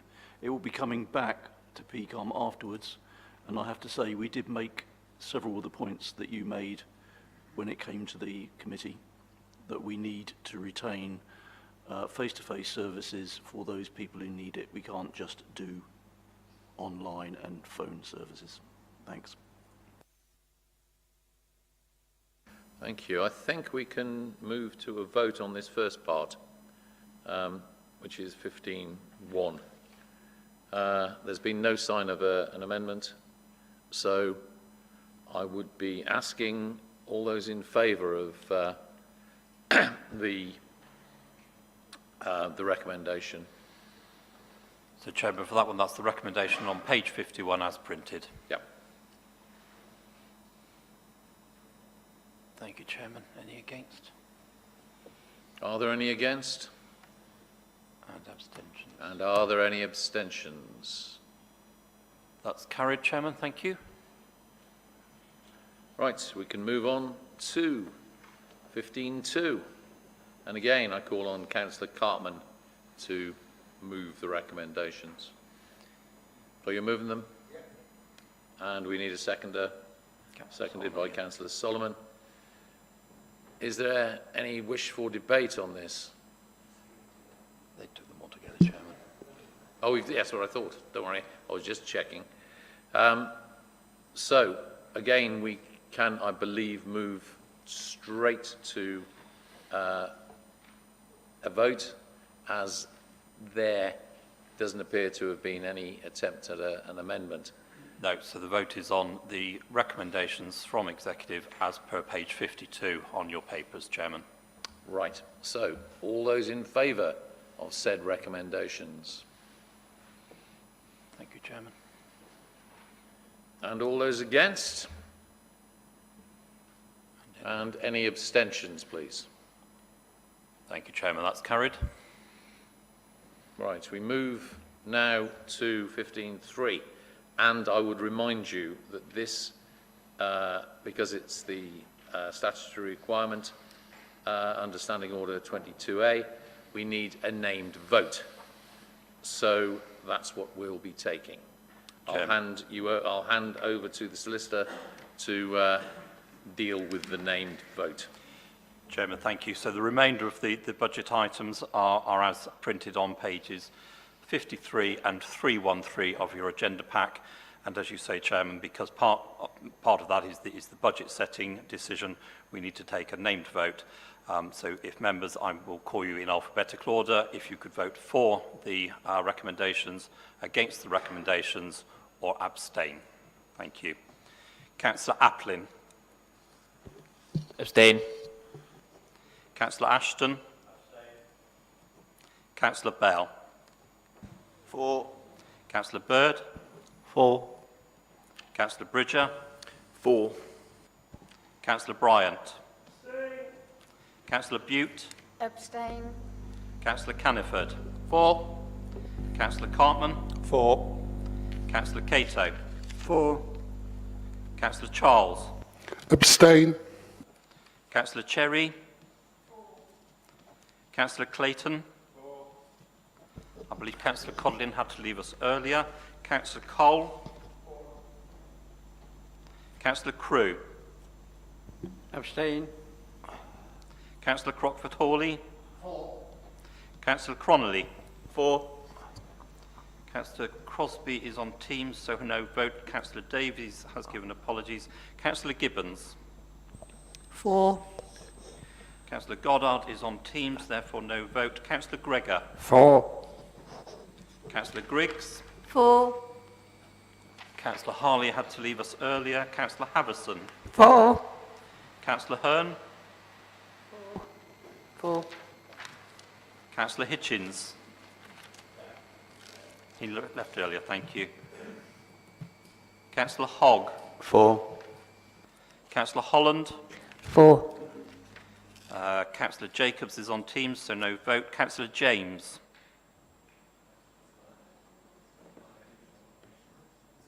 Oh, he's left early, sorry, thank you. Councillor Keating. For. Councillor Ian Morgan left us earlier. Councillor McQuillan. For. Councillor Neve is on Teams, so no vote, and Councillor Parker apologised. Councillor Payne. For. Councillor Pepperell. Abstain. Councillor Petty. For. Councillor Pilgrim. Abstain. Councillor Porter. Abstain. Councillor Richardson. For. Councillor Shopland left us earlier. Councillor Snaden. For. Councillor Solomon. For. Councillor Tonkin. For. Councillor Tucker. Councillor Tucker. Thank you. Councillor Westwood. For. And Councillor Willis. Thank you, Chairman. A number of abstentions, no votes against. That's clearly carried. Thank you. Right, we can now move on to item 17, reports and matters referred from the policy overview and scrutiny panels, and there are none. So, on to item 18, reports and matters referred from the other committees, and we've got the Audit Committee, and I'd like to hand over to Councillor Cato. Thank you, Chair. You've got the papers in front of you, so I'm not going to go through them in detail. However, there are a few things I'd just like to say. In particular, I'd like to highlight the Audit Committee work in improving the governance around the capital projects and risk reporting across the organisation, and you will have seen the results of that engagement in the preceding papers. I also bring to your attention the committee's work plan, which, whilst finalised, could nevertheless be adjusted to circumstances, and welcome any contributions from anybody to me or the committee by email or conversation, phone, pick up the phone, whatever. Then I'd like to make a few comments about what we have coming up. With the assistance of the S151 and the exec member, we're looking to see what improvements might be made with regard to investment assets, performance, benchmarking, monitoring, reporting, and increased clarity of reporting of the risks associated with the liability benchmark, borrowing, and inflation effects, so that members have better sight for better governance. We have been working with the Assistant Director and Monitoring Officer to review the Constitution, and that will be coming forward in future meetings. And within our government's remit, we are looking to encourage greater adoption of the continuous improvement model within the Council, and to bring forward, in line with some other councils, an improved quarterly or annual voice of the customer or resident report, so that we can be more aligned with what our residents and businesses are saying. And we are working with the Customer and Digital Services Manager on that, as well as the Director of Corporate Services. We're also looking to recruit an external independent member to gain external experience and a fresh pair of eyes within the Audit Committee, so we're not, as it were, constrained by our prejudiced or engaged thinking. And the other final thing that we've been doing is embedding more regular training for Audit Committee members on a regular continuous improvement model, which we're hoping will step up as time goes on.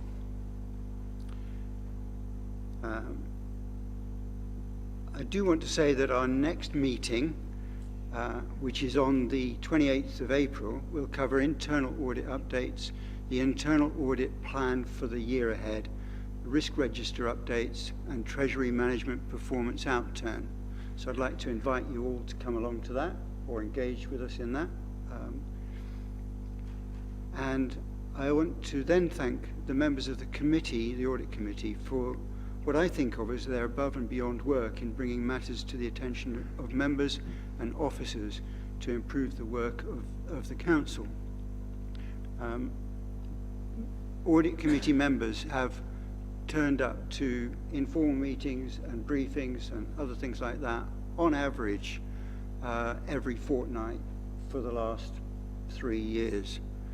And I applaud them, because basically everybody's essentially turned up, and that's, anyway, what can I say? I'm very impressed with the Audit Committee, and I thank them very much indeed. The other thing I'd like to say is I'd like to thank Amy Webb, the Director of Corporate Services, and our S151 officer for everything she's been doing, Mel Watts, Head of Finance, and her team, Pete Can from Audit West, for their support of us and their diligent, responsive, hard work for us. Again, most recently, I really appreciate, can't see you, but anyway, really appreciate everybody's work. And with that, I recommend to Council the report of the Audit Committee be received, and I ask for a seconder. Is there a seconder? Councillor Hearn has seconded. Can I just say that as a former member of the Audit Committee, I absolutely would like to congratulate Councillor Cato on the verve and enthusiasm that he has taken up with the Audit Committee structure, and I think he's transformed it together with support from all of the other members. I very much enjoyed being a member of the Audit Committee. There you go. Anyway, do we want any debate on what has just been moved and seconded? Nope, not by the looks of it, in which case we can move to a vote. So, all those in favour, please. Clearly carried, Chairman. Are there any against? No, and no abstentions. Good. Right, so on we go then to item 19. Reports on joint arrangements and external organisations. First off, Avon Fire Authority, and we've got Councillor Jacobs presenting. Now, I believe Councillor Jacobs is remote. Ruth, can you hear us? I can, yes. Oh, brilliant. Off you go then. You. Just to say that I would like all members to note what is said in the report. I'm very proud to be their champion. I think they're a terrific group, and we are a team. And in fact, this Friday, we are all going out together round my ward to do what they do in their initiative. I think all of us on this council should be exceptionally proud of Station 18. That's all, really. Thank you, Councillor Jacobs. And we note that one. Obviously, you'll have read the report. And on to Avon and Somerset Police and Crime Panel, and to Councillor Crew, please. Thank you, Chairman. This report here, just any questions which either you or I can answer, but I would like, because events tend to overtake us, just to update members on the what we've approved tonight, which is the £10 on the police prediction. Is this year and next year, if that is done each year, it means that by 2023, the additional police officers for Avon and Somerset will come up to the new requirement of 3,600 officers. Many of the things that is in this report, again, because we've had a meeting since, we are the first of the authorities within Avon and Somerset Police area to have this new neighbourhood team in place. That is working within Western and District. It's also at this moment, it's found additional cross-border in terms of looking at crime for drugs, and it's confiscated £240,000 worth recently. And the neighbourhood team are now heavily engaged in domestic abuse, which is a thing that the new Chief Constable is keen on. Other than that, Chairman, I will answer any questions if there is any. Thank you, Councillor Crew. We've got a question from Councillor Willis. Over to you, Councillor Willis. Thank you, Chairman. More of a thank you and a comment, really. I'm absolutely delighted that you have both continued and the panel with my lifelong plea for male victims of domestic abuse. And I'm delighted it is written in here in ink that can be seen in the minutes that it is also men. The only thing I don't like, it says it's also men. Also shouldn't be in there. Victim's a victim, no gender. My lifelong learning and my lifelong training has obviously come to fore because you carried it on for me, but that is my only plea. Please take out the also. I would remind members that the Police and Crime panel is a strange little beast. Our job is to keep an eye on the Commissioner. We don't directly feed in very much to overseeing the police themselves. Although we did take part in the selection of the new Chief Constable, which was most very thorough and very well done, I thought. And it's not just because she's got the same surname as my colleague, but I think we've got a very good Chief Constable choice in Sarah Crew. There you go. Councillor Holland. Thank you, Chair. Thank you, Councillor Crew, for this, and could you please welcome Sarah Crew to our district? The neighbourhood focus teams, will there be a chance for town and parish councils to actually meet the team? Yes, that is the plan. I can tell you at the moment, because I've been dealing with the new appointed inspector in Weston, which is Graham Hill. That's how I know the team is in place. But Sarah made it quite clear at the last meeting that, yes, that is the intention, to link up, and the PCC is to actually go around, usually 2 days a week, one day talking to different police stations, the other day a week go into each area within Avon and Somerset, and that would include, and I'm hopeful that through our neighbourhood safety team, which I chair, I'm hopeful that Graham will come along to those future meetings that we can discuss, and that will open it up to other parts of the district, and yes, the county as well, right the way through, because that needs extra cover, but yes, talking to towns and parishes as well.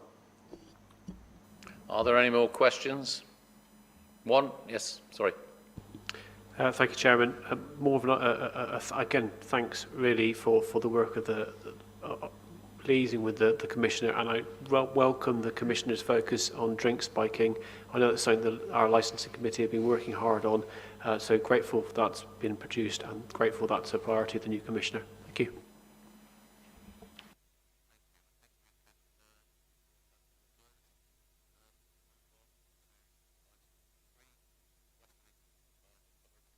The West of England Combined Authority Joint Scrutiny Committee.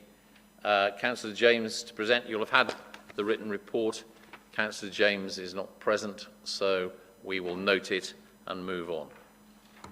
Right, so we've got to item 20, and this is the procurement of external auditors. And I would ask the Director of Corporate Services to present. Thank you, Chair. So agenda item 20, that's page 361 onwards in your packs. This is a report on procurement options for our external auditors for 2023 onwards.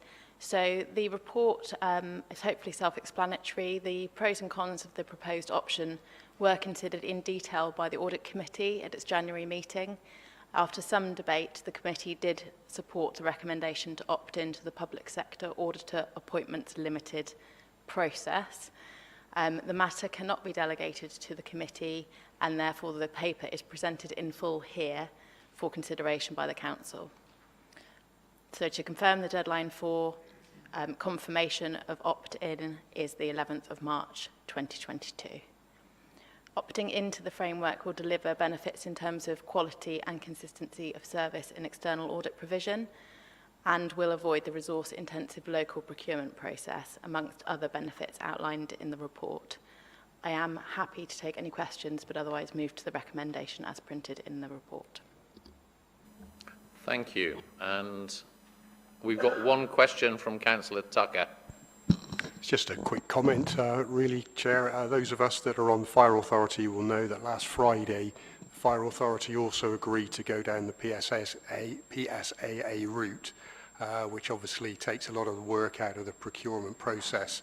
So I think there are about 100 councils that are also going down this route, and it seems to make sense. So just to give my support, really, and report that fact. Thank you. Thank you, Councillor Tucker. I'll hand over to Councillor Cato now then to move the recommendation. Thank you, Chair. So I move the recommendation. May I have a seconder, please? Seconded by Councillor Keating. Thank you. Right, so any wish for debate? No? In which case we will move to the vote. So all those in favour of the recommendation? Clearly carried. Just out of interest, was there anybody against? No, and no abstentions. Good. We go on to item 21, development programme, the commissioning plan for development of sites in Weston-super-Mare. And over to Councillor Caniford to present this. Thank you, Chairman. As members know, the decision to acquire these sites have already been made, with the authority given to Councillor Bridger to get best value for this council. So what we are looking at today is the approval for the commissioning plan for the procurement for a partner, so we can deliver residential and mixed-use sites in Weston-super-Mare. I would also like to take this opportunity to thank Jenny Ford for the report and the input from the Place Scrutiny panel on the acquiring of the sites and their ongoing scrutiny on the procurement and the meanwhile uses. We propose to set up a cross-party membership working group to oversee the procurement process, but they will also oversee the meanwhile proposals should and when they are received. It will also go back to the Place panel for further scrutiny. We want approval to make £693,000 from the social housing grant available to the programme partners to support the provision of affordable housing and to enhance the sustainability measures. We are seeking to deliver at least 30% affordable housing on these sites. We also seek the approval to facilitate meanwhile use once these sites are acquired. The delivery vehicle for this project will be a building lease, which will give us more control on the quality of the development and makes us effectively partners. The delivery of these sites will be challenging, there is no doubt about that, which creates risk, and I seek your approval to allow me to seek further funding opportunities to support the developments. These sites have been a long-held ambition for all councillors to find a solution which adds to the placemaking of the town centre and its continued regeneration, which is in the placemaking strategy and the previous town centre SPD, and at the same time taking a significant step towards improving the town centre. Some will ask, why are we getting involved? Well, I think members recognise without North Somerset Council's interventions, we will fail. It will fail. Also, we will not be able to control the standards that we all wish to see if we simply let it get sold off for best bidder by Homes England. The sites which may include in the single procurement exercise will be Wallascott Place, 70 homes, Locking Road, Car Park and Sunnyside, 300 homes, and Parklands Village, 275.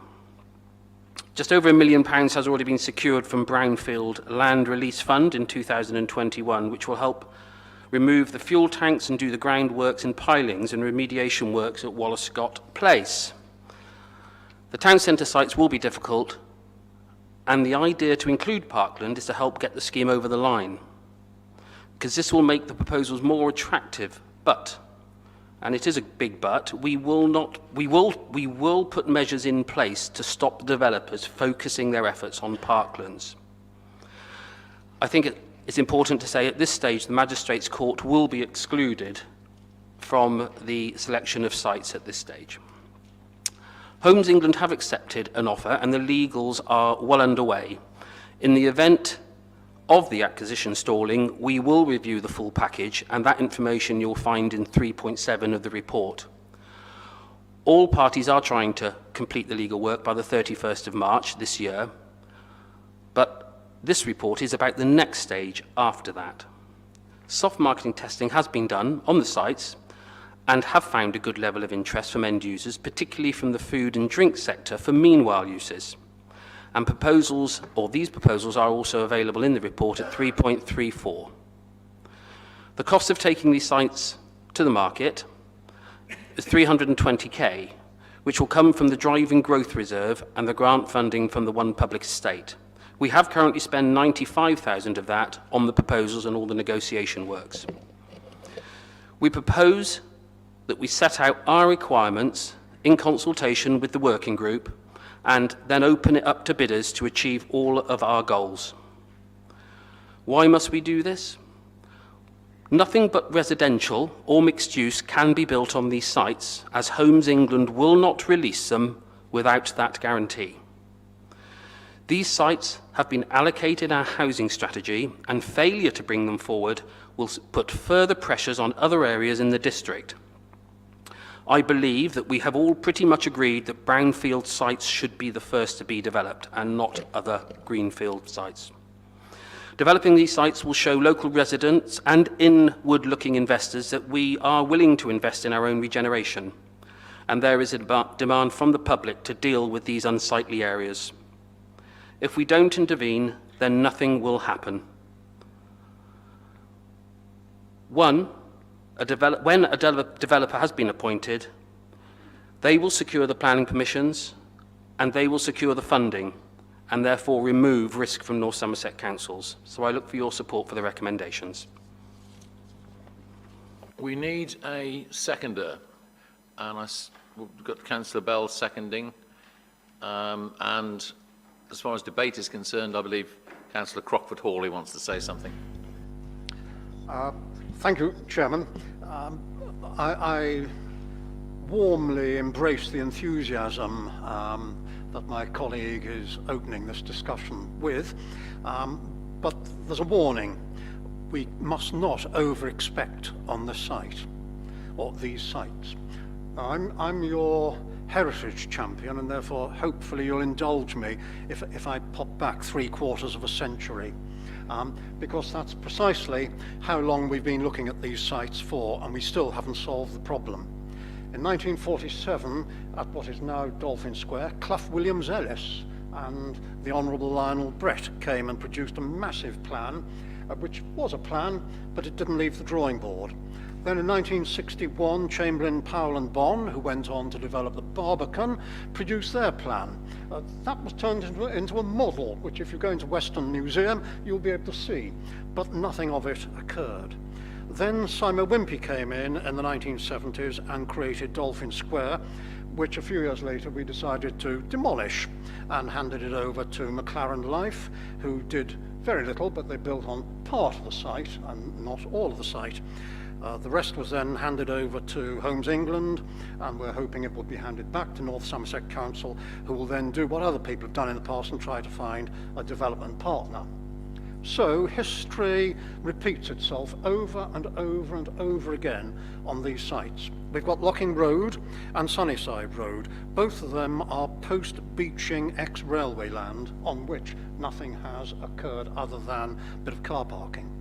And we've got Walliscott Place, part of which a previous council demolished in the 1950s, and part of which was a police station site, which now seems to have a rather large petrol tank underneath and is going to cost us an arm and a leg to get rid of it.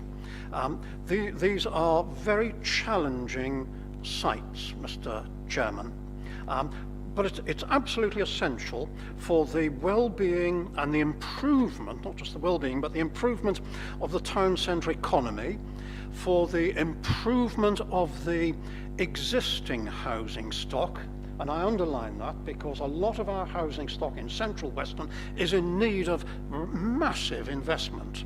And that must be part of the scheme.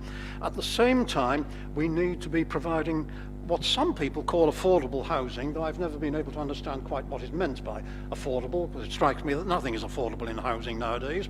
I'm sorry, but I'm going to take a leaf out of a book that's long since been closed. I think we should be building council houses for people who don't want to get onto a property ladder, but that's a completely different issue.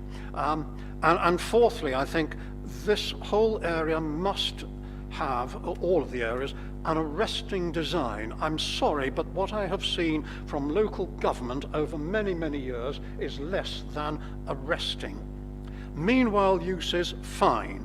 But let's have some meanwhile uses that are actually rather exciting, rather than just a bit of tarmac and it might be a car park when we need an overflow use. Let's get something that can be interesting in itself, even though it's just called meanwhile, whatever meanwhile ends up being. The recommendations now that are before you, yes, architects, designers, planners, financiers, even some leading councillors over the years have all said exactly the same things that Councillor Caniford has just said, and I absolutely support what he's saying, but they've not succeeded.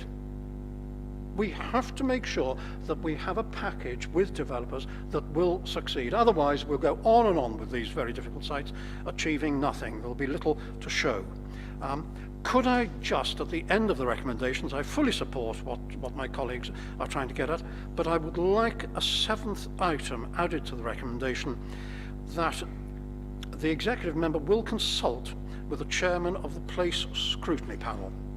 I want to add that because I fully accept the ability of the current holder of that office, but elections won't be too far away, and I would like to make sure that any future occupant of that position also feels the obligation to consult with those who have perhaps other and more challenging points of view. So if my colleague would accept that minor addition, I'll be happy to go along with his recommendation. Thank you, Councillor Crockford-Hawley. Councillor Griggs and then Councillor Petty. I do echo what Councillor Crawford-Hawley says about affordable housing, and there is several comments in this about the desire for extra affordable housing, but affordable housing has to be affordable. It has to be shared ownership. It has to be a shared equity scheme. It cannot just mean putting up houses that nobody can afford. The desire for 30% affordable housing, that's a desire that has to be met. It says in here more than possibly 30%. I think there has to be a serious ambition in these proposals to deliver proper affordable housing with proper schemes that enable people to actually afford where they want to live. Thank you. Thank you, Councillor Griggs. Councillor Petty. Thank you. I think I've got a couple of points. I think that, well, I really welcome point 3, the establishment of a members' working group to oversee the commissioning and procurement process. I think that is an excellent way to engage other members of this council.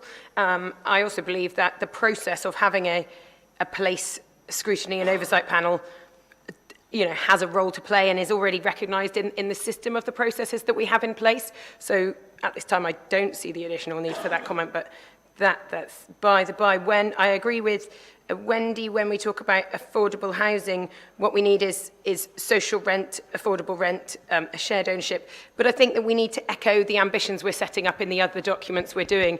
in the local plan recently, we've set the ambition to 40%, and therefore this document should reflect that. In the climate change section, you refer to all developments must meet current and future planning policy requirements and match the ambition that we're setting across the other departments. Well, I think that the current draft local plan sets very bold ambitions, and I would like to see this process meet those requirements as well. It would be extremely disappointing to find that developments that we are taking an active role in leading don't set the highest ambitions that we can. And just carrying on from points that John Cato made previously around when capital projects need to have extremely detailed scrutiny about and clarity about the carbon footprint and the carbon emissions associated with our work and how it fits those ambitions of reducing those, then as with this project, we would need to see detailed evidence of how you can deliver it one way and another way is with a reduced carbon footprint. So I'll anticipate we have bold ambitions about how we articulate that, and the section we have at the moment can just go a little bit, well, can go significantly further to detail that, because I think that's what other councillors are expecting of us. Thank you. Thank you, Councillor Petty. We've got Councillor Bell and then Councillor Payne. I'm delighted to just get in before my ward colleague, because I was going to say that as the ward councillor for Western Central Ward, which contains most of these sites, although not all of them, this is a report that is very close to my heart. And what I just wanted to say was I would remind colleagues about where Councillor Crockford-Hawley came in, really, which was the importance of being realistic about what we can achieve with these sites and the importance of getting on with it and making something happen. And there are lots of audible objectives that we might have for some of these sites. We want exciting meanwhile uses, we want high quality developments, we want affordable housing, we want green homes, but we also want something to happen. And what I do not want us to see is to put so many barriers in the way that we have another 75 years, as Councillor Crockford-Hawley referred to, of inaction and debate. What I welcome the most about this report and this approach is we're trying to do something different. What we're not doing is saying, oh well, it belongs to Homes England, they're not doing anything, we'll keep banging the table and knocking on the door, but they're still not doing anything, and we spend another 5, 10, 15 years with these key sites in the town centre undeveloped. We are trying to intervene and trying to stimulate the market and get something happening. And if our placemaking strategy and our vision for Weston and the supplementary planning document for Weston Town Centre that was developed under the previous administration, so there's a long continuity of ambition about trying to improve Weston Town Centre, if we are going to deliver upon that, we cannot have large sites, brownfield sites, empty. We have to stimulate development and we have to be ambitious about that, of course, but we have to deliver. So all I would encourage colleagues to do is let's be realistic and get on with it and not create artificial barriers that just makes it more difficult to deliver a scheme quickly that will benefit the community for years to come. Right, so we've got Councillor Payne, followed by Councillor Porter. Thank you, Chairman. Yes, I'm very supportive of what we're trying to achieve here.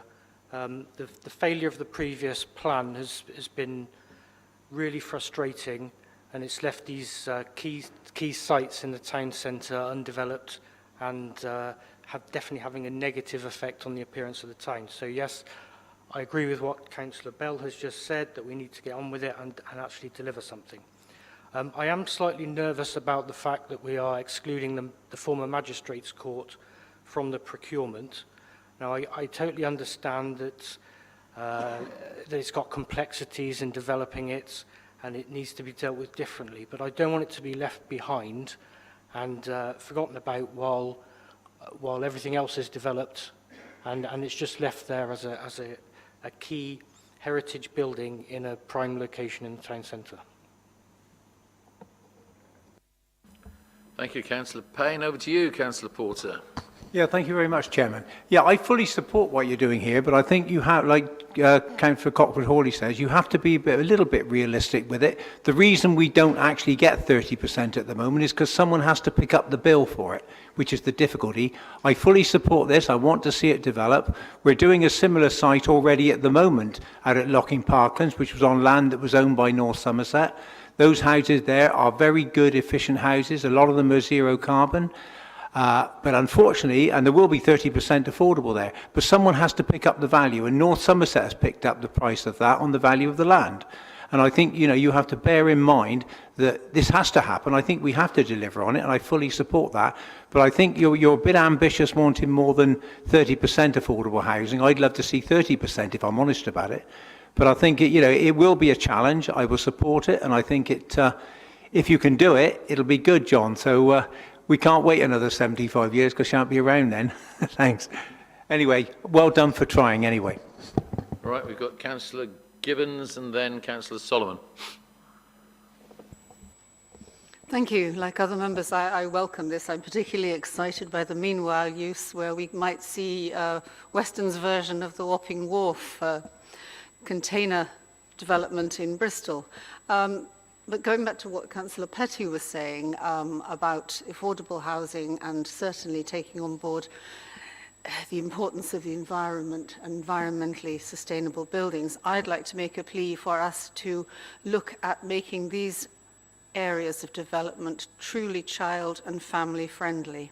There have been a number of studies over the years highlighting the fact that planning processes don't take account of children and families adequately. There's a recent report from Heriot-Watt University explaining how truly child and family friendly planning can save our inner cities. And I think this is a perfect example where we have a chance to create homes for people that work really well for people across the ages. So I'm just hoping that when we have this member group, that we can have some discussion about this aspect of planning, which has been often ignored in many councils. Thank you. Councillor Solomon.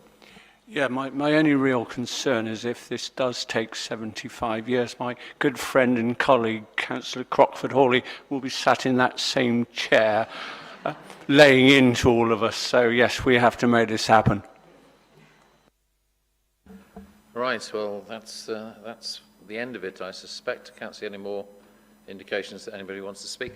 Councillor Calliford, will you accept the additional recommendation 7? No, Sir Chairman, what I would be happy to do in recommendation 3, where we agreed to establish a members' working group to oversee the commissioning and procurement process and to consult with the chair of place. Is that acceptable to the chair of place? It's the same thing. Yeah. Assuming I can't put Councillor Crockford-Hawley in there, because I think it's the same thing. Otherwise, I would like to move to the vote, Chairman. Nothing further to say. You'd like to move to the vote. Just to pick up on something Councillor Crockford-Hawley said about arresting development, let's hope that it's not development that can be arrested for. But anyway, we'll move to the vote. So, all those in favour of the recommendations? Yeah, that's clearly carried. Any against? Any abstentions? No. Good.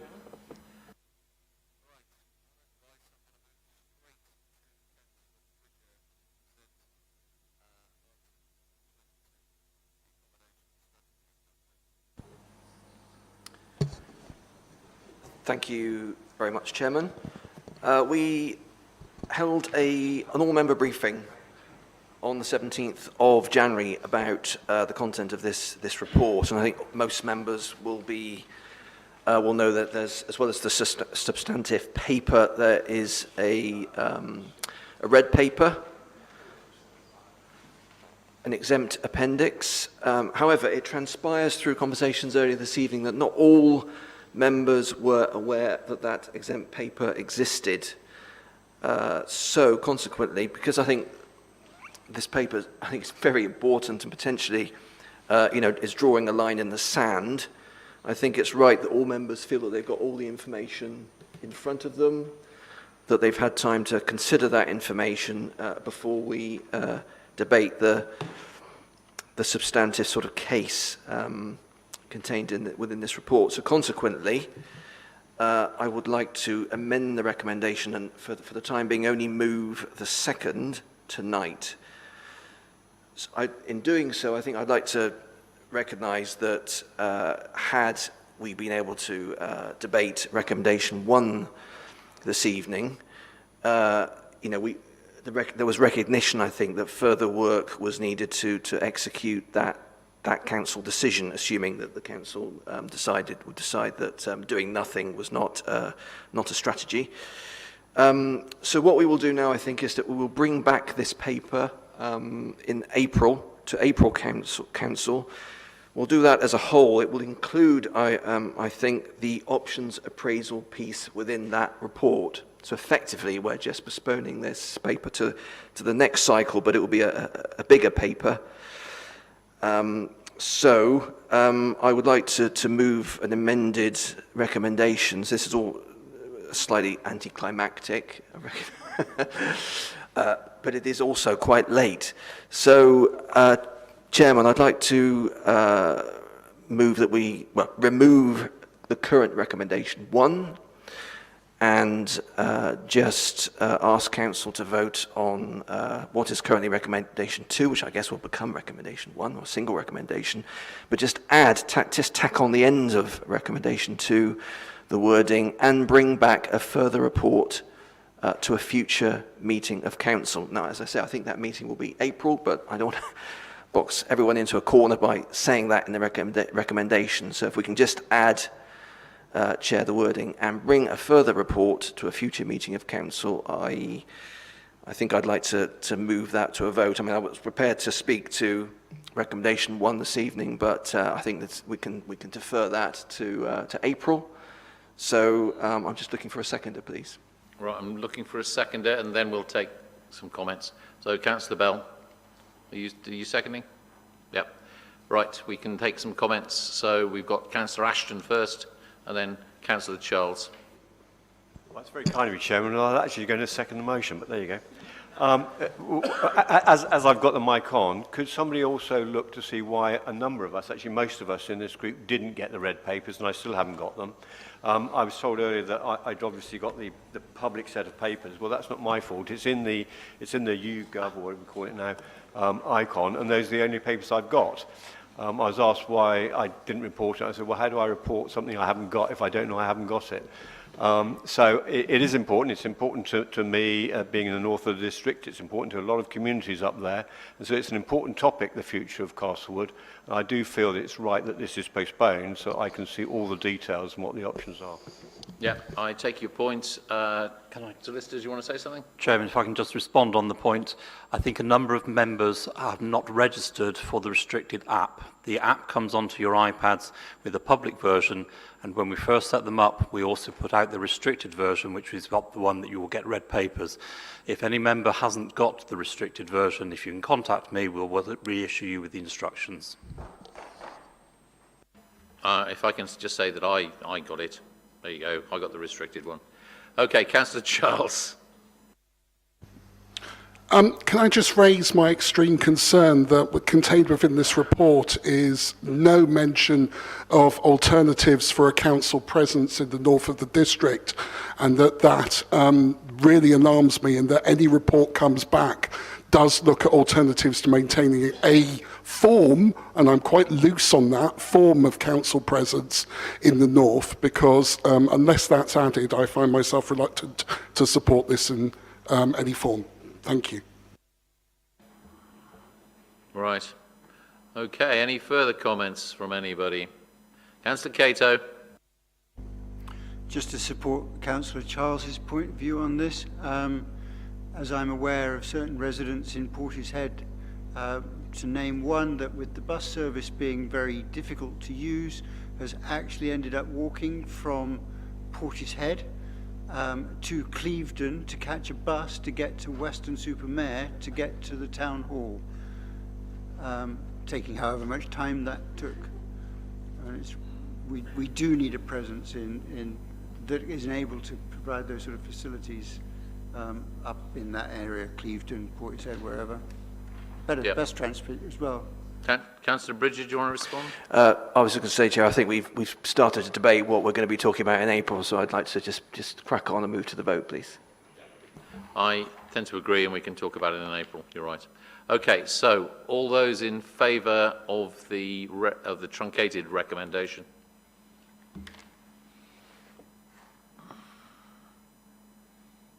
You know what, I think that's unanimous. So there's none against. No. Is there one against? Any abstentions? 2 abstentions? 3 abstentions? Thank you.